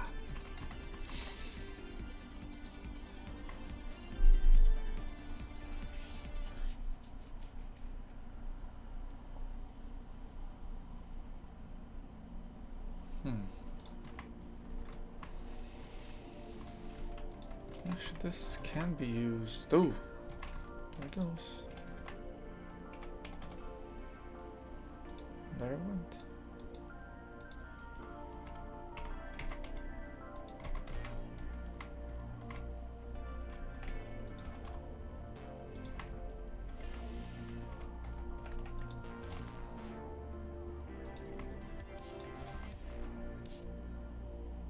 There it goes. Because it's on the other side, it's where most of the tension is. I don't know if that's physically correct, but it's correct enough for me.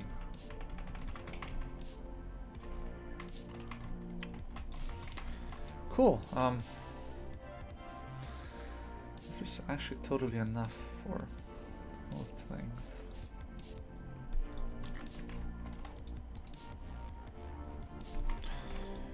In order to not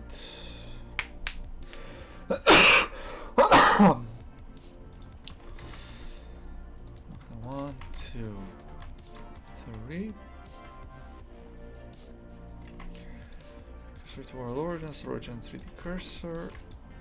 Let's duplicate as you rotate it. Rotate. Go there. Thank you.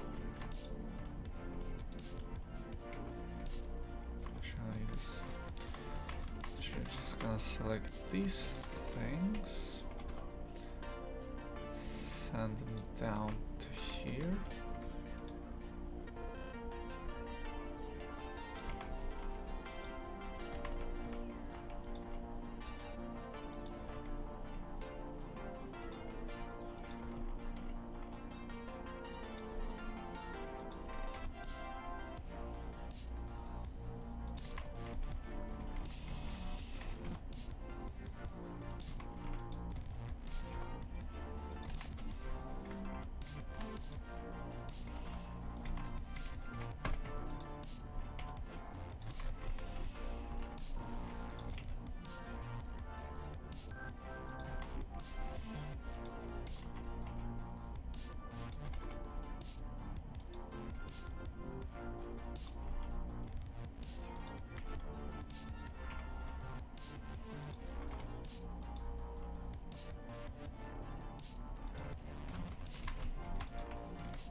Do this by hand.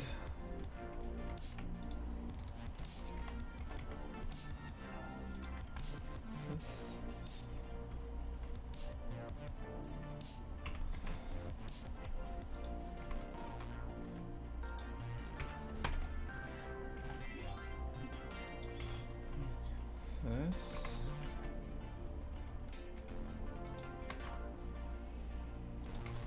Oh, the pain of art. Okay, that's cool. That is actually pretty cool.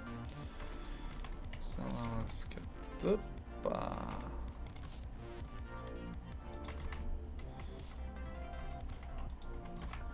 no. There goes emergent geometry. Something like this.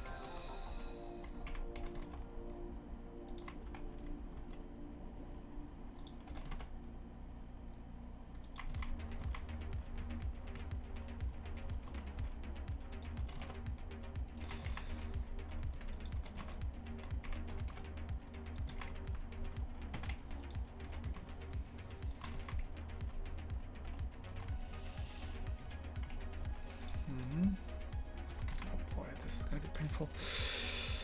Okay, let's see. Let's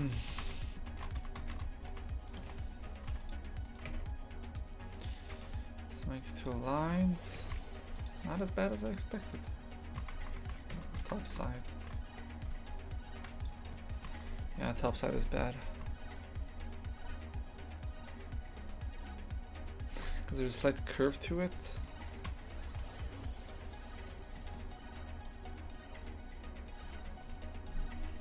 Go back to vector.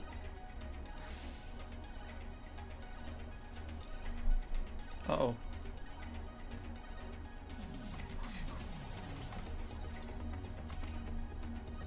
Wait.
I'm not happy with this at all. Yet.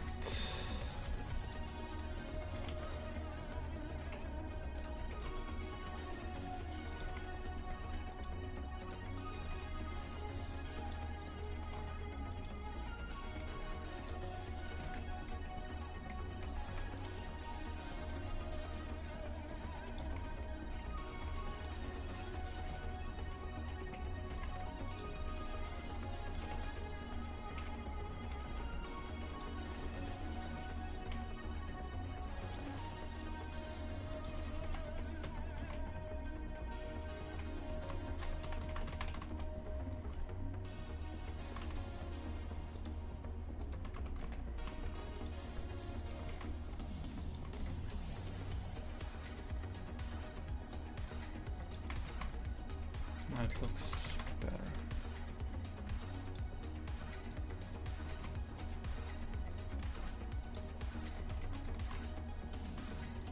Wait a minute. This is off.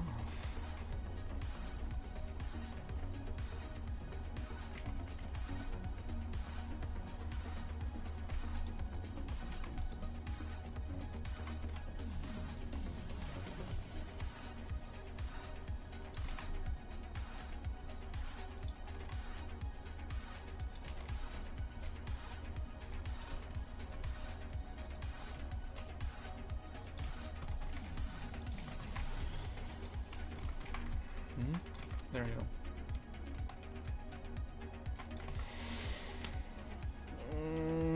go. Okay, we got the two cables done. This is gonna be the main cable holder. Holder high 1. Yes, duplicate.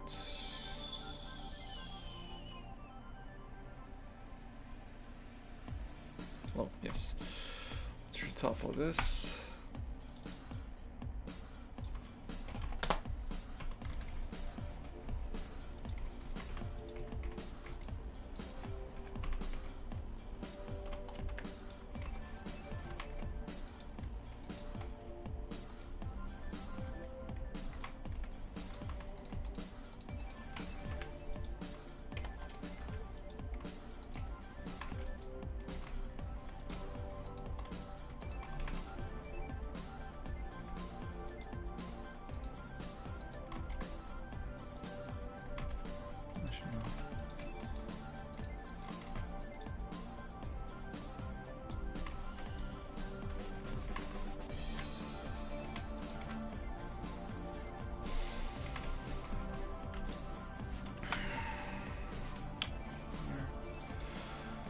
Cable 1 high.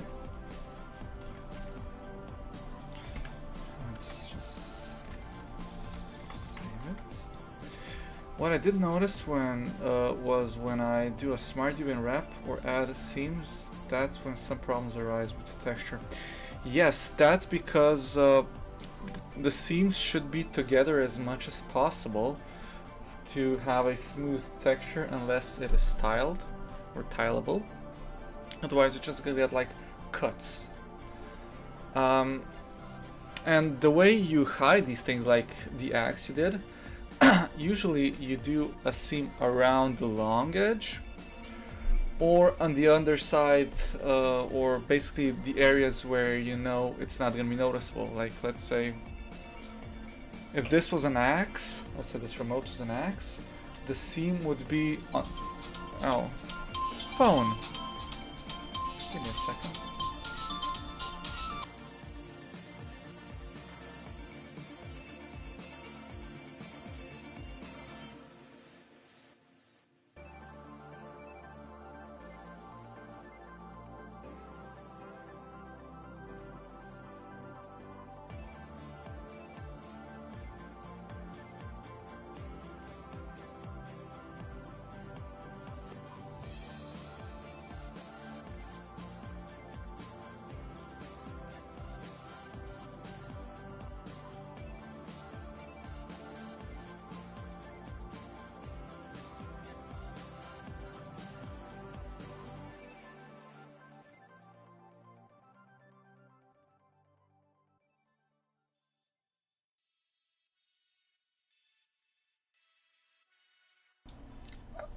Okay, so I'll just give you an example.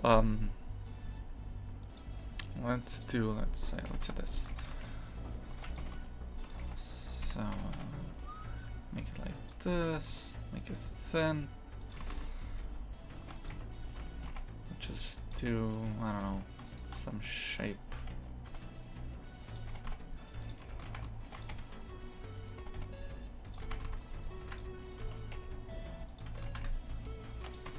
Let's say this is your axe handle, something, and then let's add the axe itself.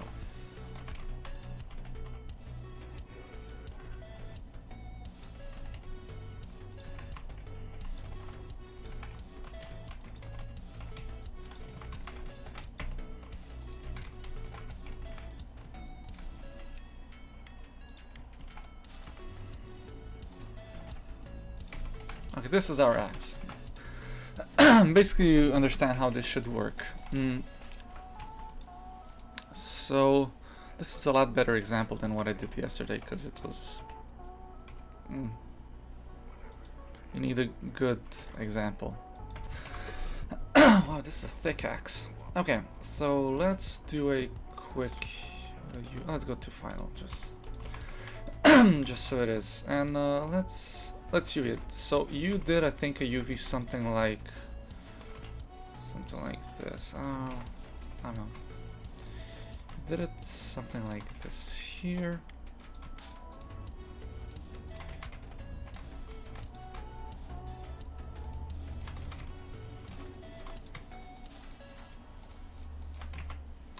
Mark seems so. Let's recalculate, I'll transform, visual transform, unwrap, something like this. So now let's get a texture off of the internet. Wood. Here we go.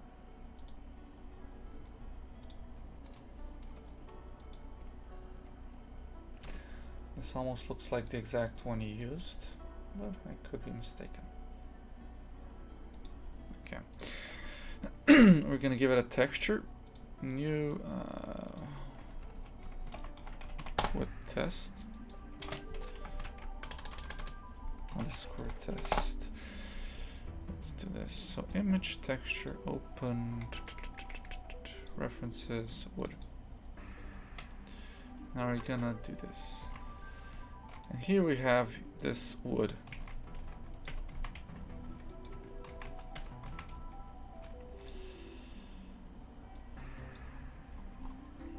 Now granted, this actually falls very well with the grain, so we're gonna mess it up a bit, because this is not really noticeable that is split. It actually looks pretty good, just not the best, but whatever. I'll just turn this off for this sake. So this looks okay from a distance. We want this to look good. Also, for some reason, when I export the substance, it seems to react better when the UV looks like this. Let's see.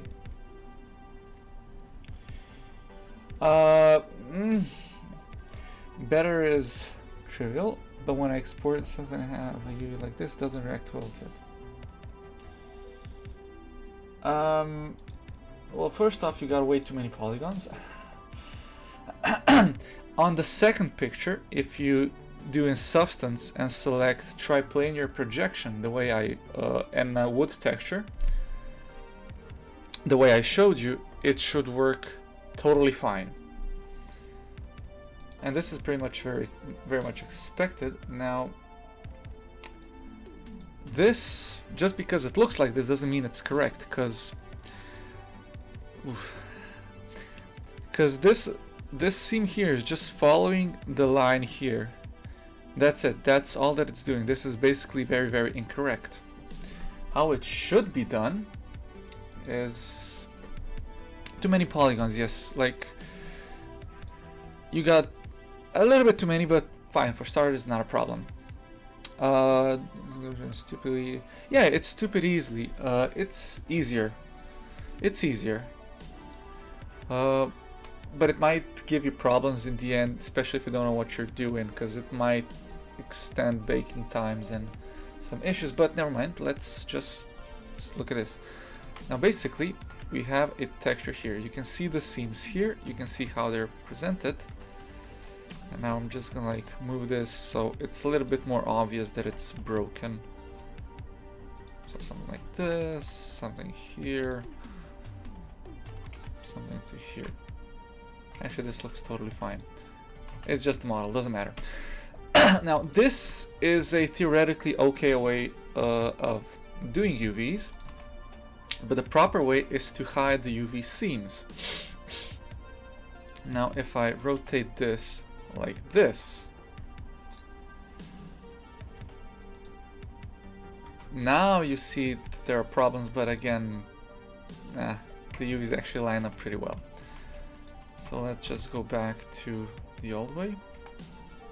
Come on, work with me, work with me. Oh, no, okay, whatever. Just do it 90, pack, whatever, cool. Now, you're supposed to do UVs more like this. Clear seam, put them through the middle. And then, basically just make another extra seam if needed be. Mark seam. And that's it. This is how you are supposed to do textures. The majority of the time, because it has a clean transition from one to the other.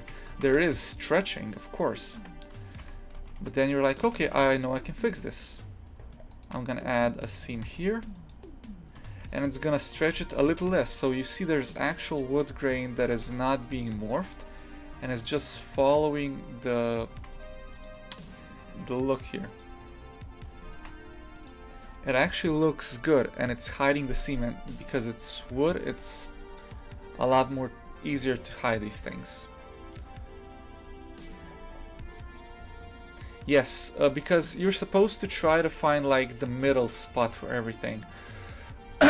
It's just much easier because the more UV cuts you have, the harder it is gonna be to make it easy to have it texture nice, unless you're gonna texture it via triplanar projection, which basically the UV can be shit and it's gonna work regardless. But this way you have a bit more control and it's a little bit more practical, but it takes a bit more time and skill to do it. Follow this Dutch-German dude on YouTube and he does that in the middle, and when I export it to Substance and paint on it, you spot where the seam is. Yeah, of course, that's kind of a thing here. But okay. Let's I'm gonna do one better here. Let's do this in Substance, because now I actually have a good example. And yeah,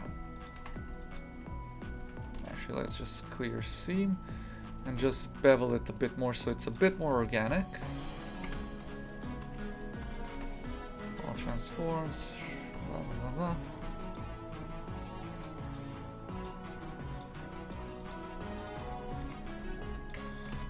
Fine. And I'm gonna put just one cut in the middle, just delete these two, whatever. Mark seam. Gonna duplicate this one.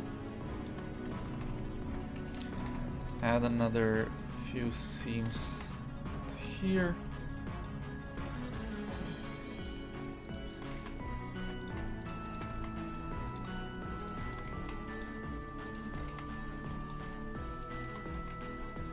Oh, you're just gonna ignore the front, it just doesn't matter. And I'm gonna do one the way you did it. Oh, wait, there it goes. Also, what was the tutorials that you saw? Because I'm interested in that. You did it like, let's say, mark seam.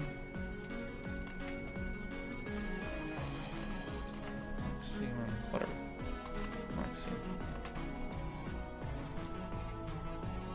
Welcome to the 6th video. Oh, never seen this channel before, but ooh, it looks really nice. CG boost. Okay, cool. So let's all transform. Unwrap. So let's just see where all of these things are. Let's remove this texture.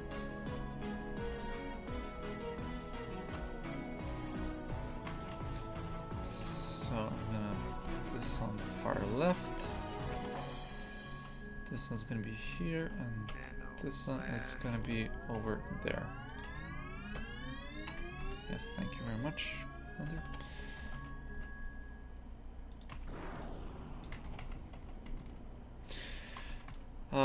I have experience with these seams so much because basically as I said, till half a year to a year ago I figured out how to do this fast, quick and dirty. Otherwise I was just doing this by hand entirely. So let's do axe test.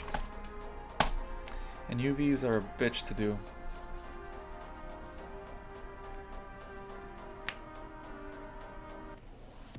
You should check out flip normals.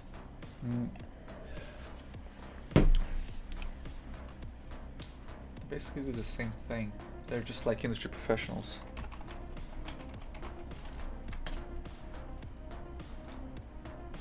And they even help me and have like transitional videos from other software to Blender. So let's do this. 3D only. Okay, hopefully this is gonna be better now. The problem with this is that in Substance the textures are made to be tileable, so probably it's gonna hide some of the detail. But we'll see. Oh, likewise. Oh shit, I added texture to this.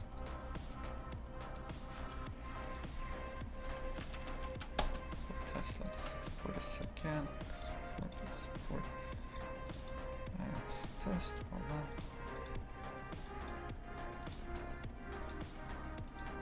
on. Okay, now we have one. Okay, we're gonna use a nice wood texture, or at least let's use a leather texture. Something with a very simple pattern that is very noticeable. So I hope this stitching is fine.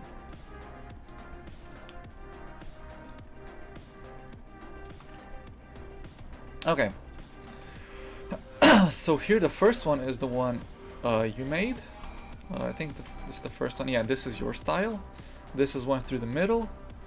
And this is one slightly dusted. So basically, you see exactly where the seams are because there's so many seams.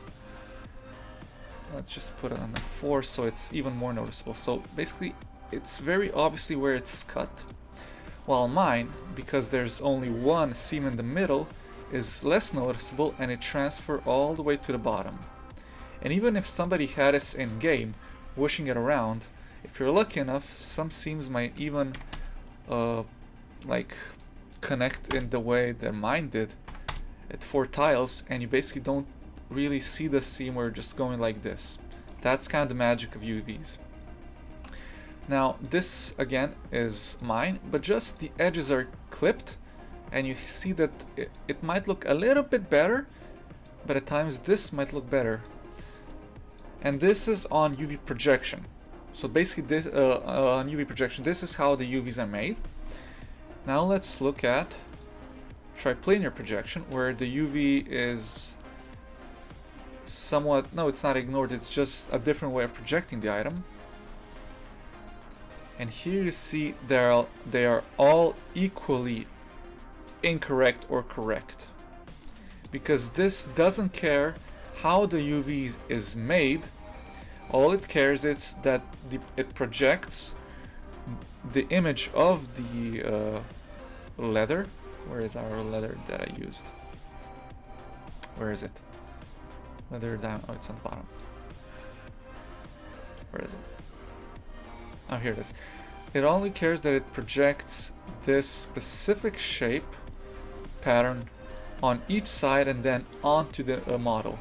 That's why all the sides are perfect and all the cuts and seams are on top, because it's basically just a sticker.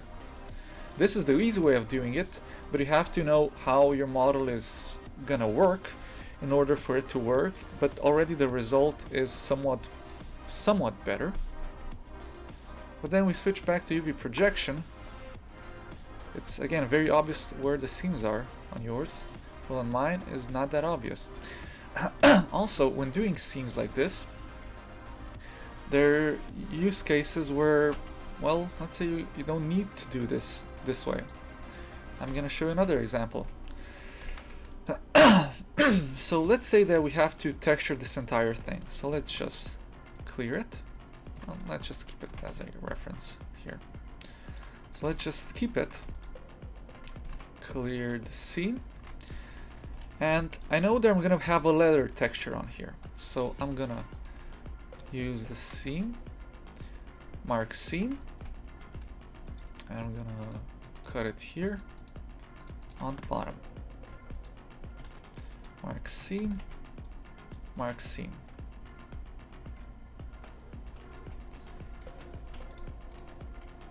Mark seam here, and yeah, this is this is gonna be fine for our use case. So I know I'm gonna have a leather texture here, so I don't need that entire cut through the middle. I just need it through the bottom, because the axe is gonna be shown from the top, and the bottom is not gonna be shown unless it's going towards an enemy. So now our UVs look like this. Let's just remove the texture. So now our UVs look like this. It's much cleaner than... move away, wood. Move away. It's much cleaner than these or this. Well, this one's very clean, but use case depending. This one also good, but this one is a bit more complex. It's deliberate because I know exactly what I'm gonna see, what the player will see, and how things are gonna well, let's say revolve around the object. Origin to geometry, let's add another, let's say, I don't know, cylinder, whatever, doesn't matter. Oh. Cursor to selected. Let's add a cylinder.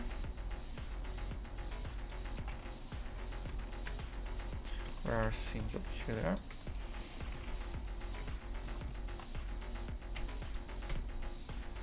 So where is this? Okay, so I know the seam is here. I'm gonna put this thing right on top of it.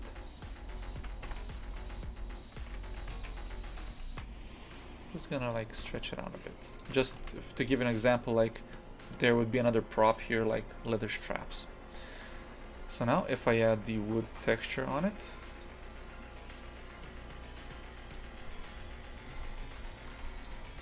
you do not see any seam, because there is no seam. Because I deliberately thought about where it's gonna be, and because you don't see it, you don't look at the bottom that much, the seam is on the bottom. Of course the end is whatever it is, because it doesn't matter, and this end is also very, very obvious. Now if I just rotate it by 90 degrees, pack it in, it's again a different story, but well, maybe now it looks a little bit more interesting, but it's still completely correct, because you cannot see the seams at all, except when you look on the bottom. And even this, if you were swinging it in a game, you would not notice the seam. UVing is not about how to use it, let's say, efficiently. It's about how to use it practically, how to hide that this is a 3D model.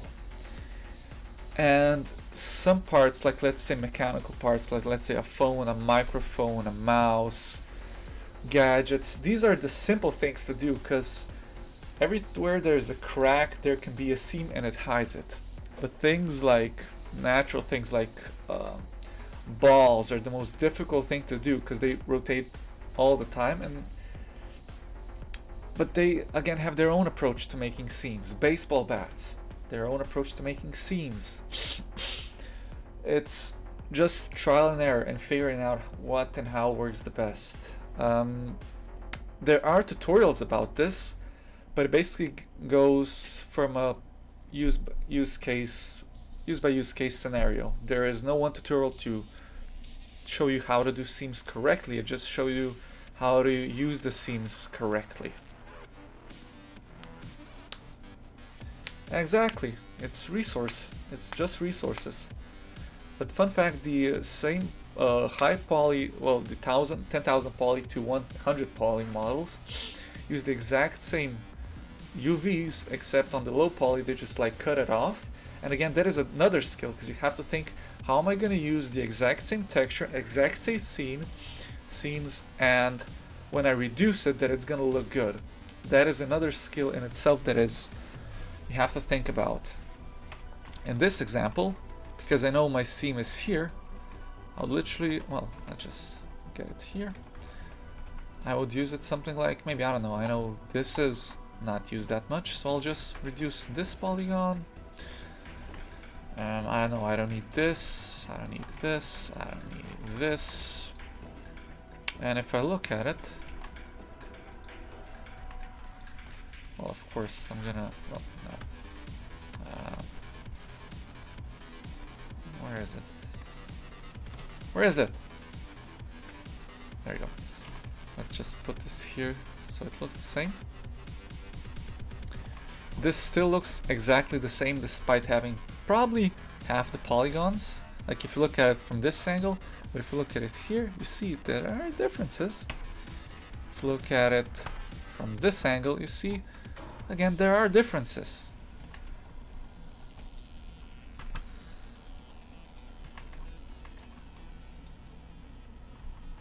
So yeah, that's our short tutorial on UVs. Yeah, you can add a design, you can stamp on it. Oh, also this. You mentioned. Oh, so there is something that plagues my mind. You just put that model symbol over the club. Just put it with no divergence modifier. Oh, divine modifier, and so on. If I did that for models, would it impact the game performance? Subdividing it too many. Subdividing and like high poly models are usually used for baking. Basically, you transfer the high poly to the low poly, and you use the high polys, let's say, for movies or cutscenes.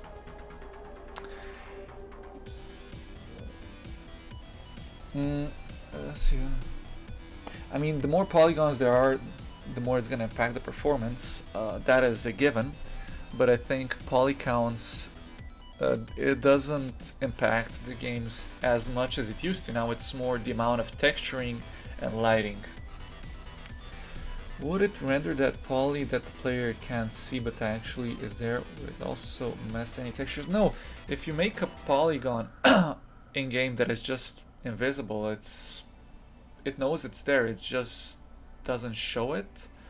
So if it doesn't affect anything, I don't think it's gonna impact it, but I think still just having it there, knowing that it's there, just not knowing what to do with it, it impacts it regardless, I think.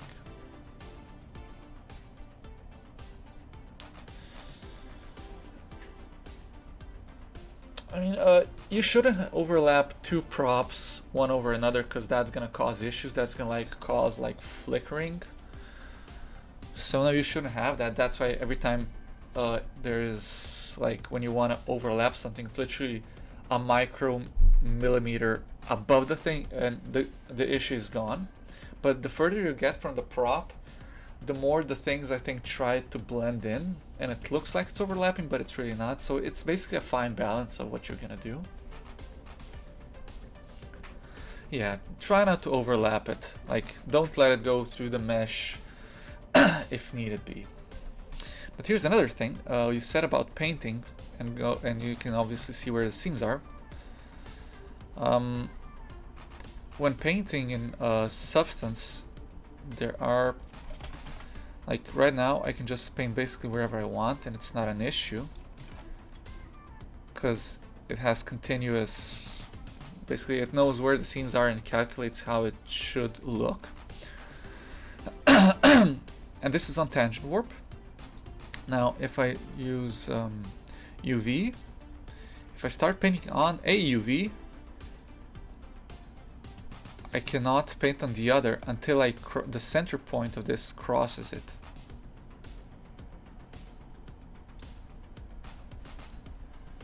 So it really depends on your use case. Again, I know where the seam is. If I go close to it, the line is gonna show. If I cross it, it's gonna paint the other side.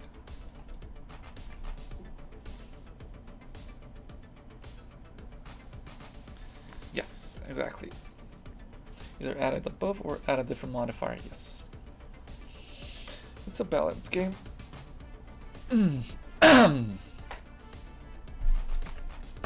Let's find a wood texture.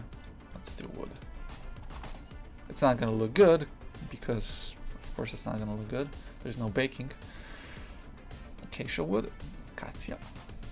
Now this,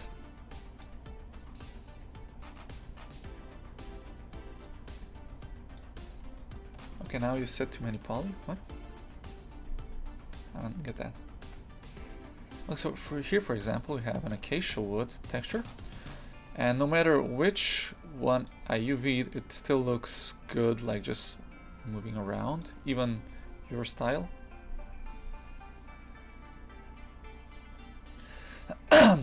Okay. Mm. This is what I'm doing. Basically what I have here. This model is about 3,000,000 for 500,000 polygons. This one is most likely less. Let's say the entire... Okay, all of these polygons are 13,000. Everything. Now, let's open up a... basically, okay. The way you make low poly props look good is you make a high poly prop. Yeah, you slap a subdivision on and it's good, but for movies or cutscenes, that's totally fine. That's not a problem. The problem is with games. But also you need accurate topology and good topology for animation. Now, I'll use this as an example. This thing here. So, these two things have together 5,000 polygons. Well, these two have 1,000. So, let's get this. Export. Let's just export it on the desktop. Just. So this is part high, and this is part low.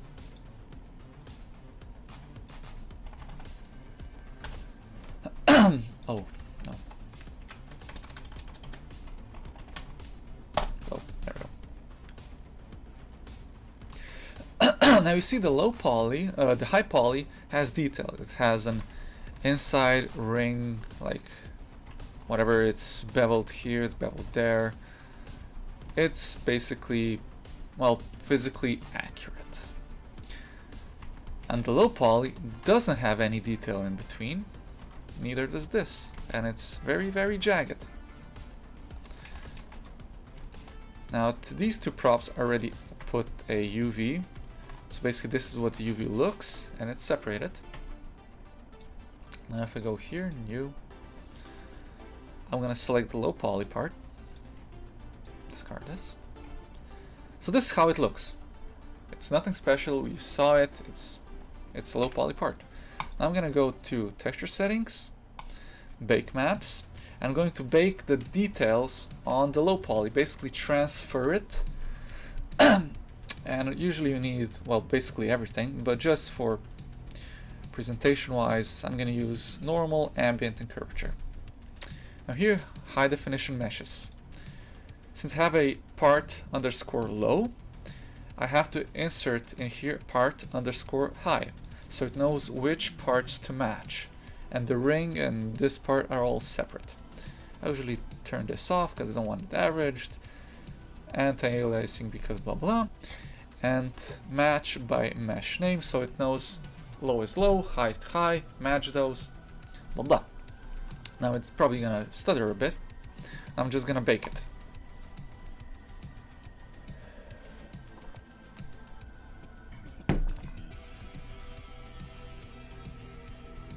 Oh, right. This is the thing I did. I have to unwrap it here, inside the frame. My mistake. Part low. Yes, part low. I'm just gonna return this because I have a workflow here, and I have to follow it correctly. Come on. Okay, there we go. Now it's back. Okay, basically I'm gonna part low. Let's bake it again.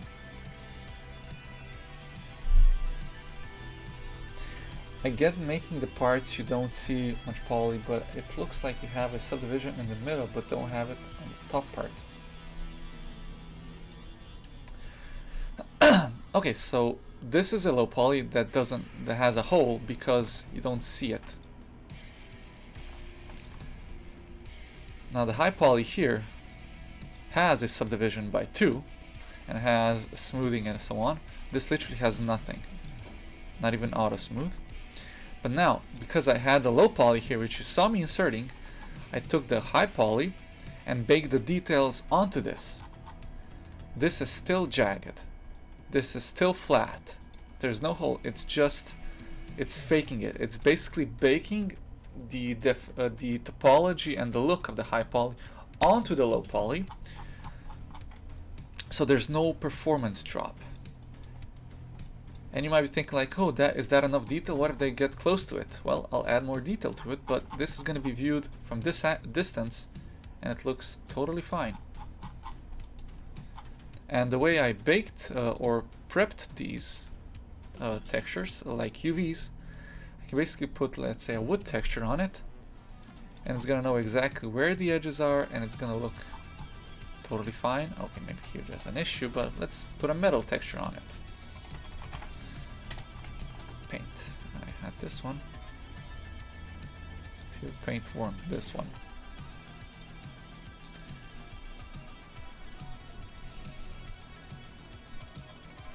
Of course, this is very heavy because it's about 6 textures joined into one. For materials, I forget these things.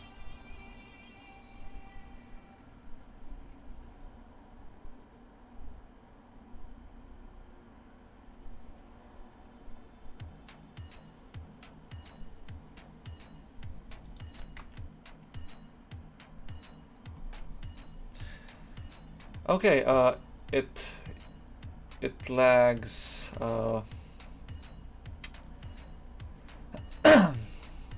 B2M, yeah. Basically, it lagged between, but yeah.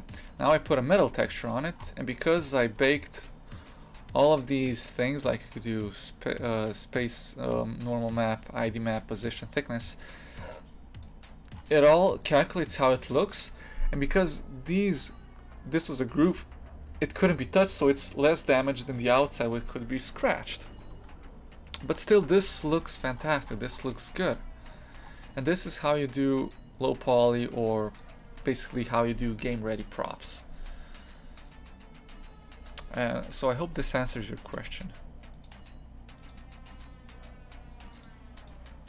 And I don't like the red paint. I'm just gonna go make it white. I feel like it's a little bit nicer because it's like, oh, there was a white paint on it. Yes.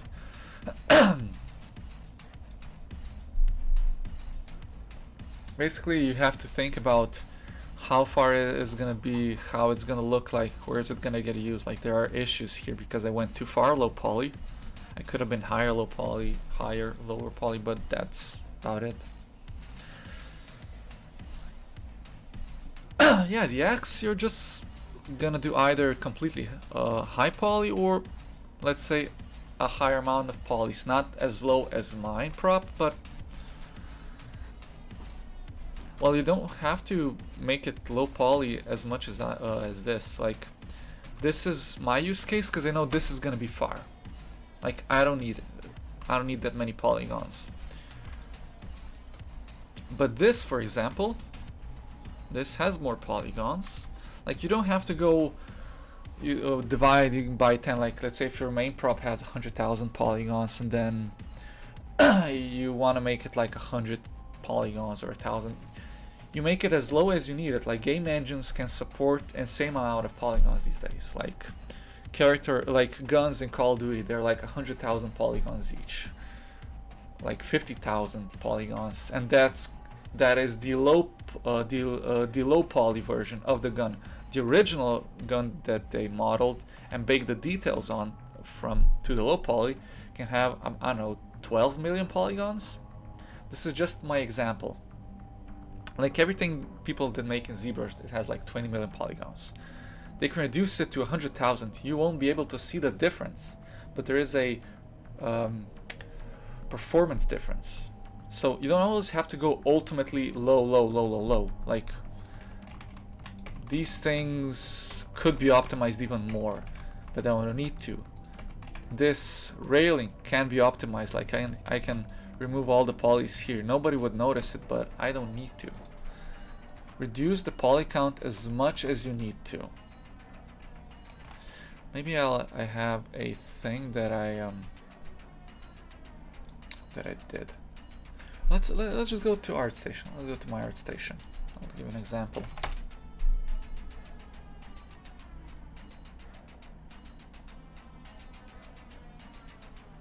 Like you, okay, that's a different thing. Adding subdivision to a model. You don't have to subdivide the entire model. The point is that you make a model out of many parts, not one.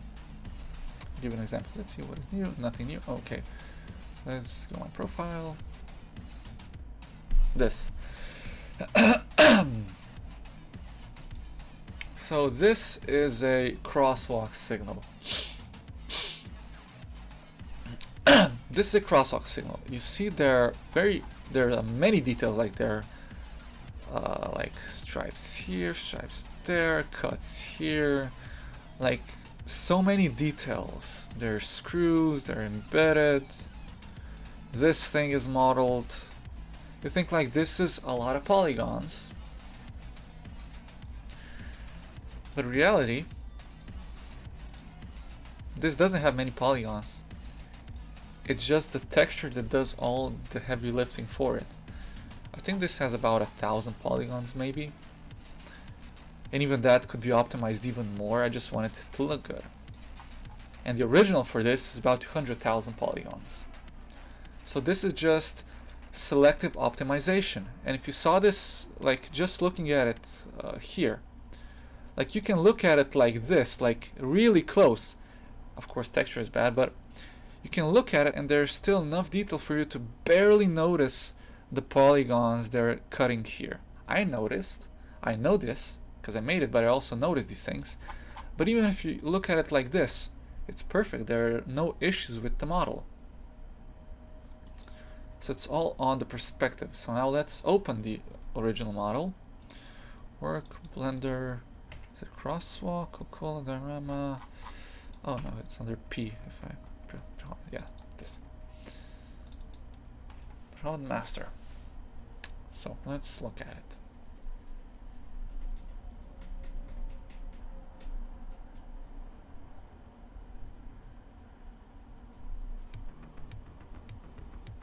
Okay. No, go like this. Okay. So this is the low poly that we saw. This has 2,000 polygons. Oh, roughly, yeah, 2,500 polygons. You think like that's a lot of polygons. No, that is not a lot of polygons. It could be improved even more, but for what it's needed, it is totally enough and is basically game ready. Now, if you look at the high poly model, this already has details, and this is 140,000 polygons. So each individual thing here is made. So even these letters are physically extruded. And what it's important is these are all separately made things. Like the metal part is one thing, the plastic top is the other, the button is the other. So if you want to add a subdivision to just this, I can just select this prop and add a subdivision to this. Oh, now it's going to lag.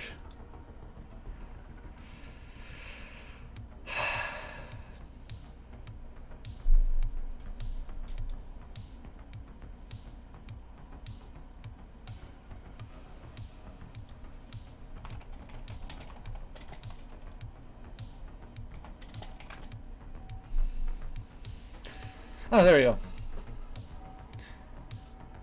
Hello, welcome back, Jan.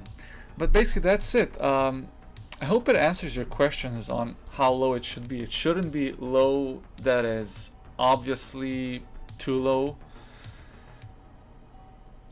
You're supposed to make it as good as possible and just optimize it. That's it, nothing else. Yeah, I noticed it wasn't lagging, I was surprised. It's a learning process. Like, I think I'm just now comfortable with how many polygons I'm adding to this. Like, old me would retopologize even this and it would be jaggy, but it's all experience, nothing else. And I've been doing Blender for the last 5 years. I'm comfortable with it. I think really comfortable the last year and a half, despite altogether having about 10 years of experience in 3D. But I might just be a slow learner. So it really doesn't matter. So let's get back to the cables. So this is cable holder high. This is cable high. Okay. Okay, cool. So now convert to mesh. Okay, here we have a rope that has a high amount of polygons. What am I gonna do? I could literally just do this.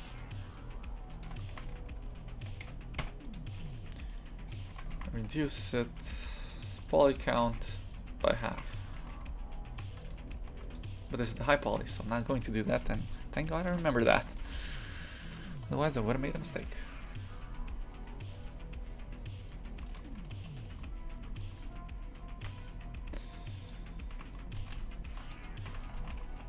I basically did it, made it by hand.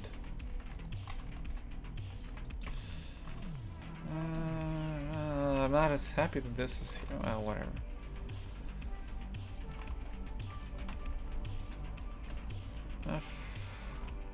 Bevel. Go.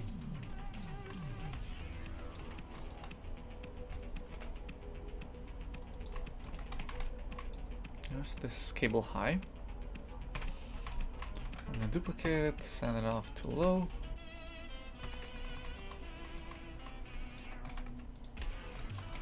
I'm gonna reduce, no, not this.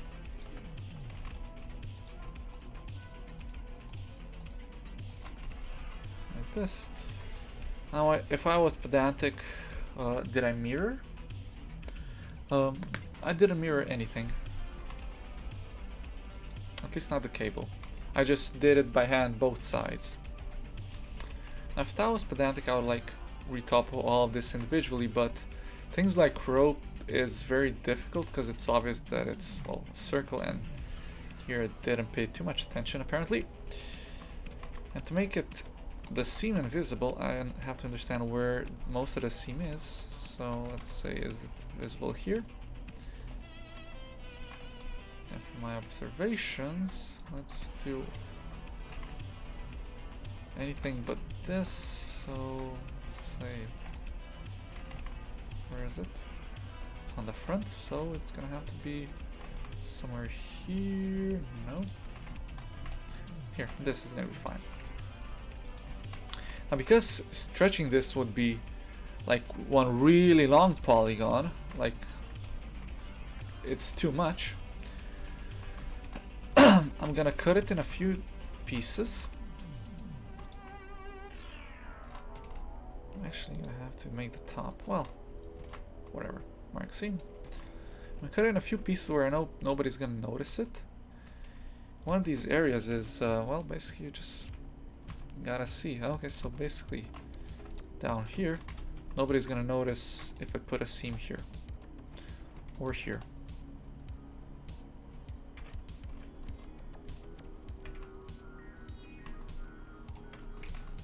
So I'm gonna mark seam. Hell, I can even put a additional one here. Nobody's gonna notice this because I'm gonna use a rope and it's just gonna go. Same here.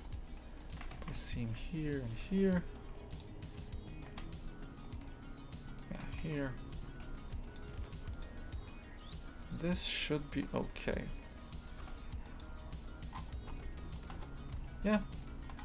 It's not perfect, but I didn't expect it to be perfect because it is rope. Rope is difficult to retopologize. Well, not difficult, just it's something that everybody notices. And it's sometimes like, yeah, just forget it. You know, it's a game. You can even like optimize this, but which part is this? This is the bottom part. Actually, this should be. I think this. This.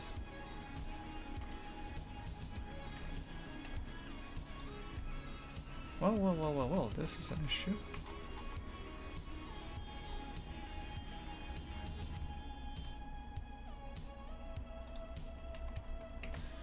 part is this? What's this part?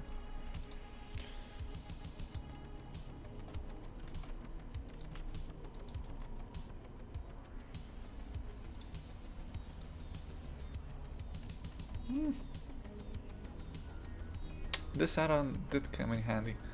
Squares, it's not perfect, but it doesn't need to be.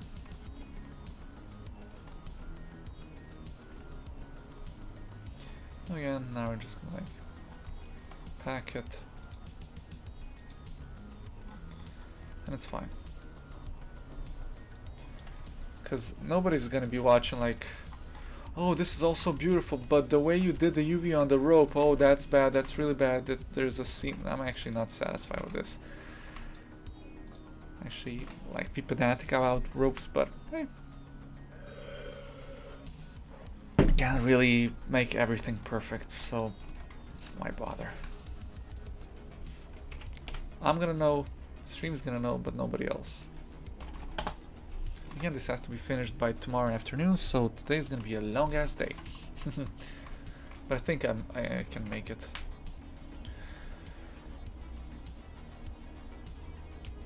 Oh, deep corrections. It's already 5, shit.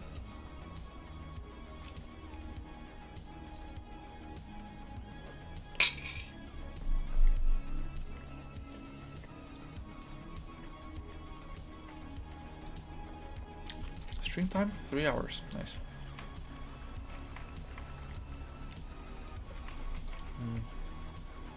Okay. Am I happy with this? Oh.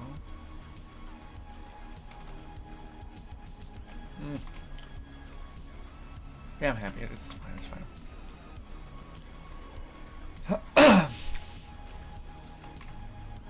If anything, this cable is inside the thing. It shouldn't.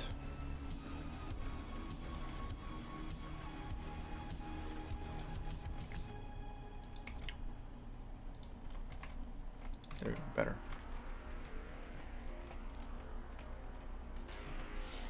So now we're gonna transform this into whatever. Convert to mesh. We're gonna go inside it. Also here, these breaking points, doesn't matter. This.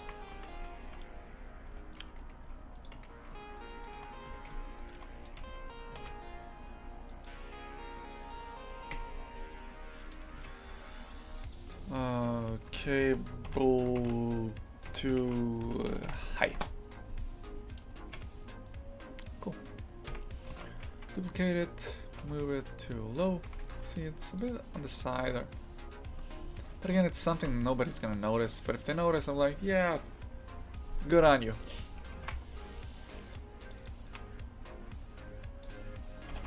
Low. I should have like a smoothness modifier. It's not needed.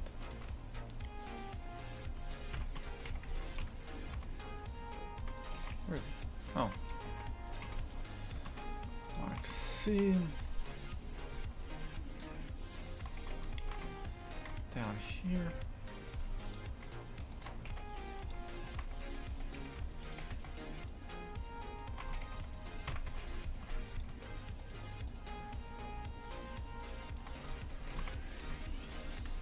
Let's see, it will be here. Well, I'm gonna put it here at the back. Whatever, Mark C. Again, nobody's gonna notice this here, here.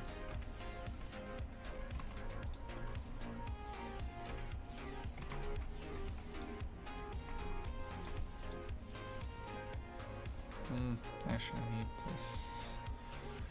You know, yeah, this actually I need this modifier. I think I noticed. Boy. Burpee. Has to be the turkey. So what else? I have this here.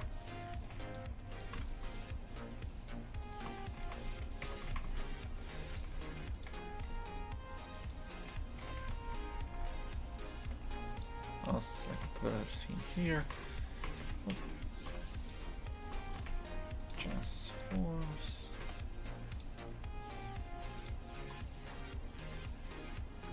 Now, this is very, very long, which tells me there might be a few issues with it. Let's try to find those issues.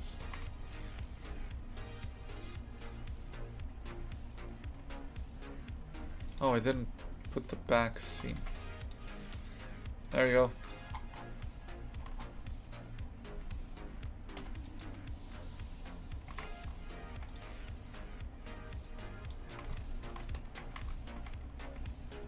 Didn't I mark a seam here? Mark seam.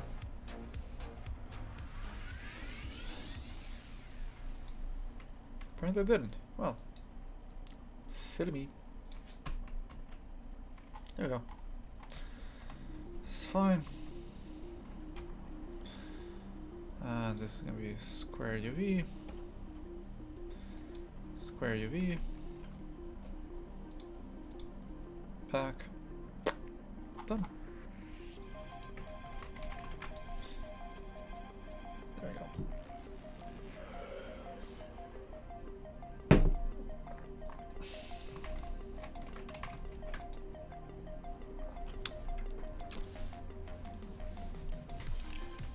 Oh. Beautiful. So basically the only thing that is left is making the middle thing and adding a few cables here. Hello.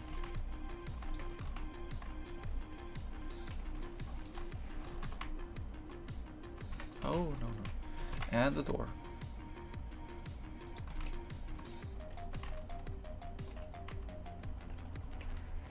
Right. This doesn't look like it's centered. Yes, it is centered. Okay, that's fine. So I have this, and all of these things are already low poly. And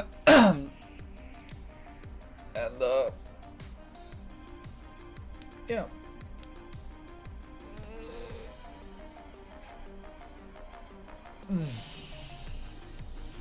Cool me.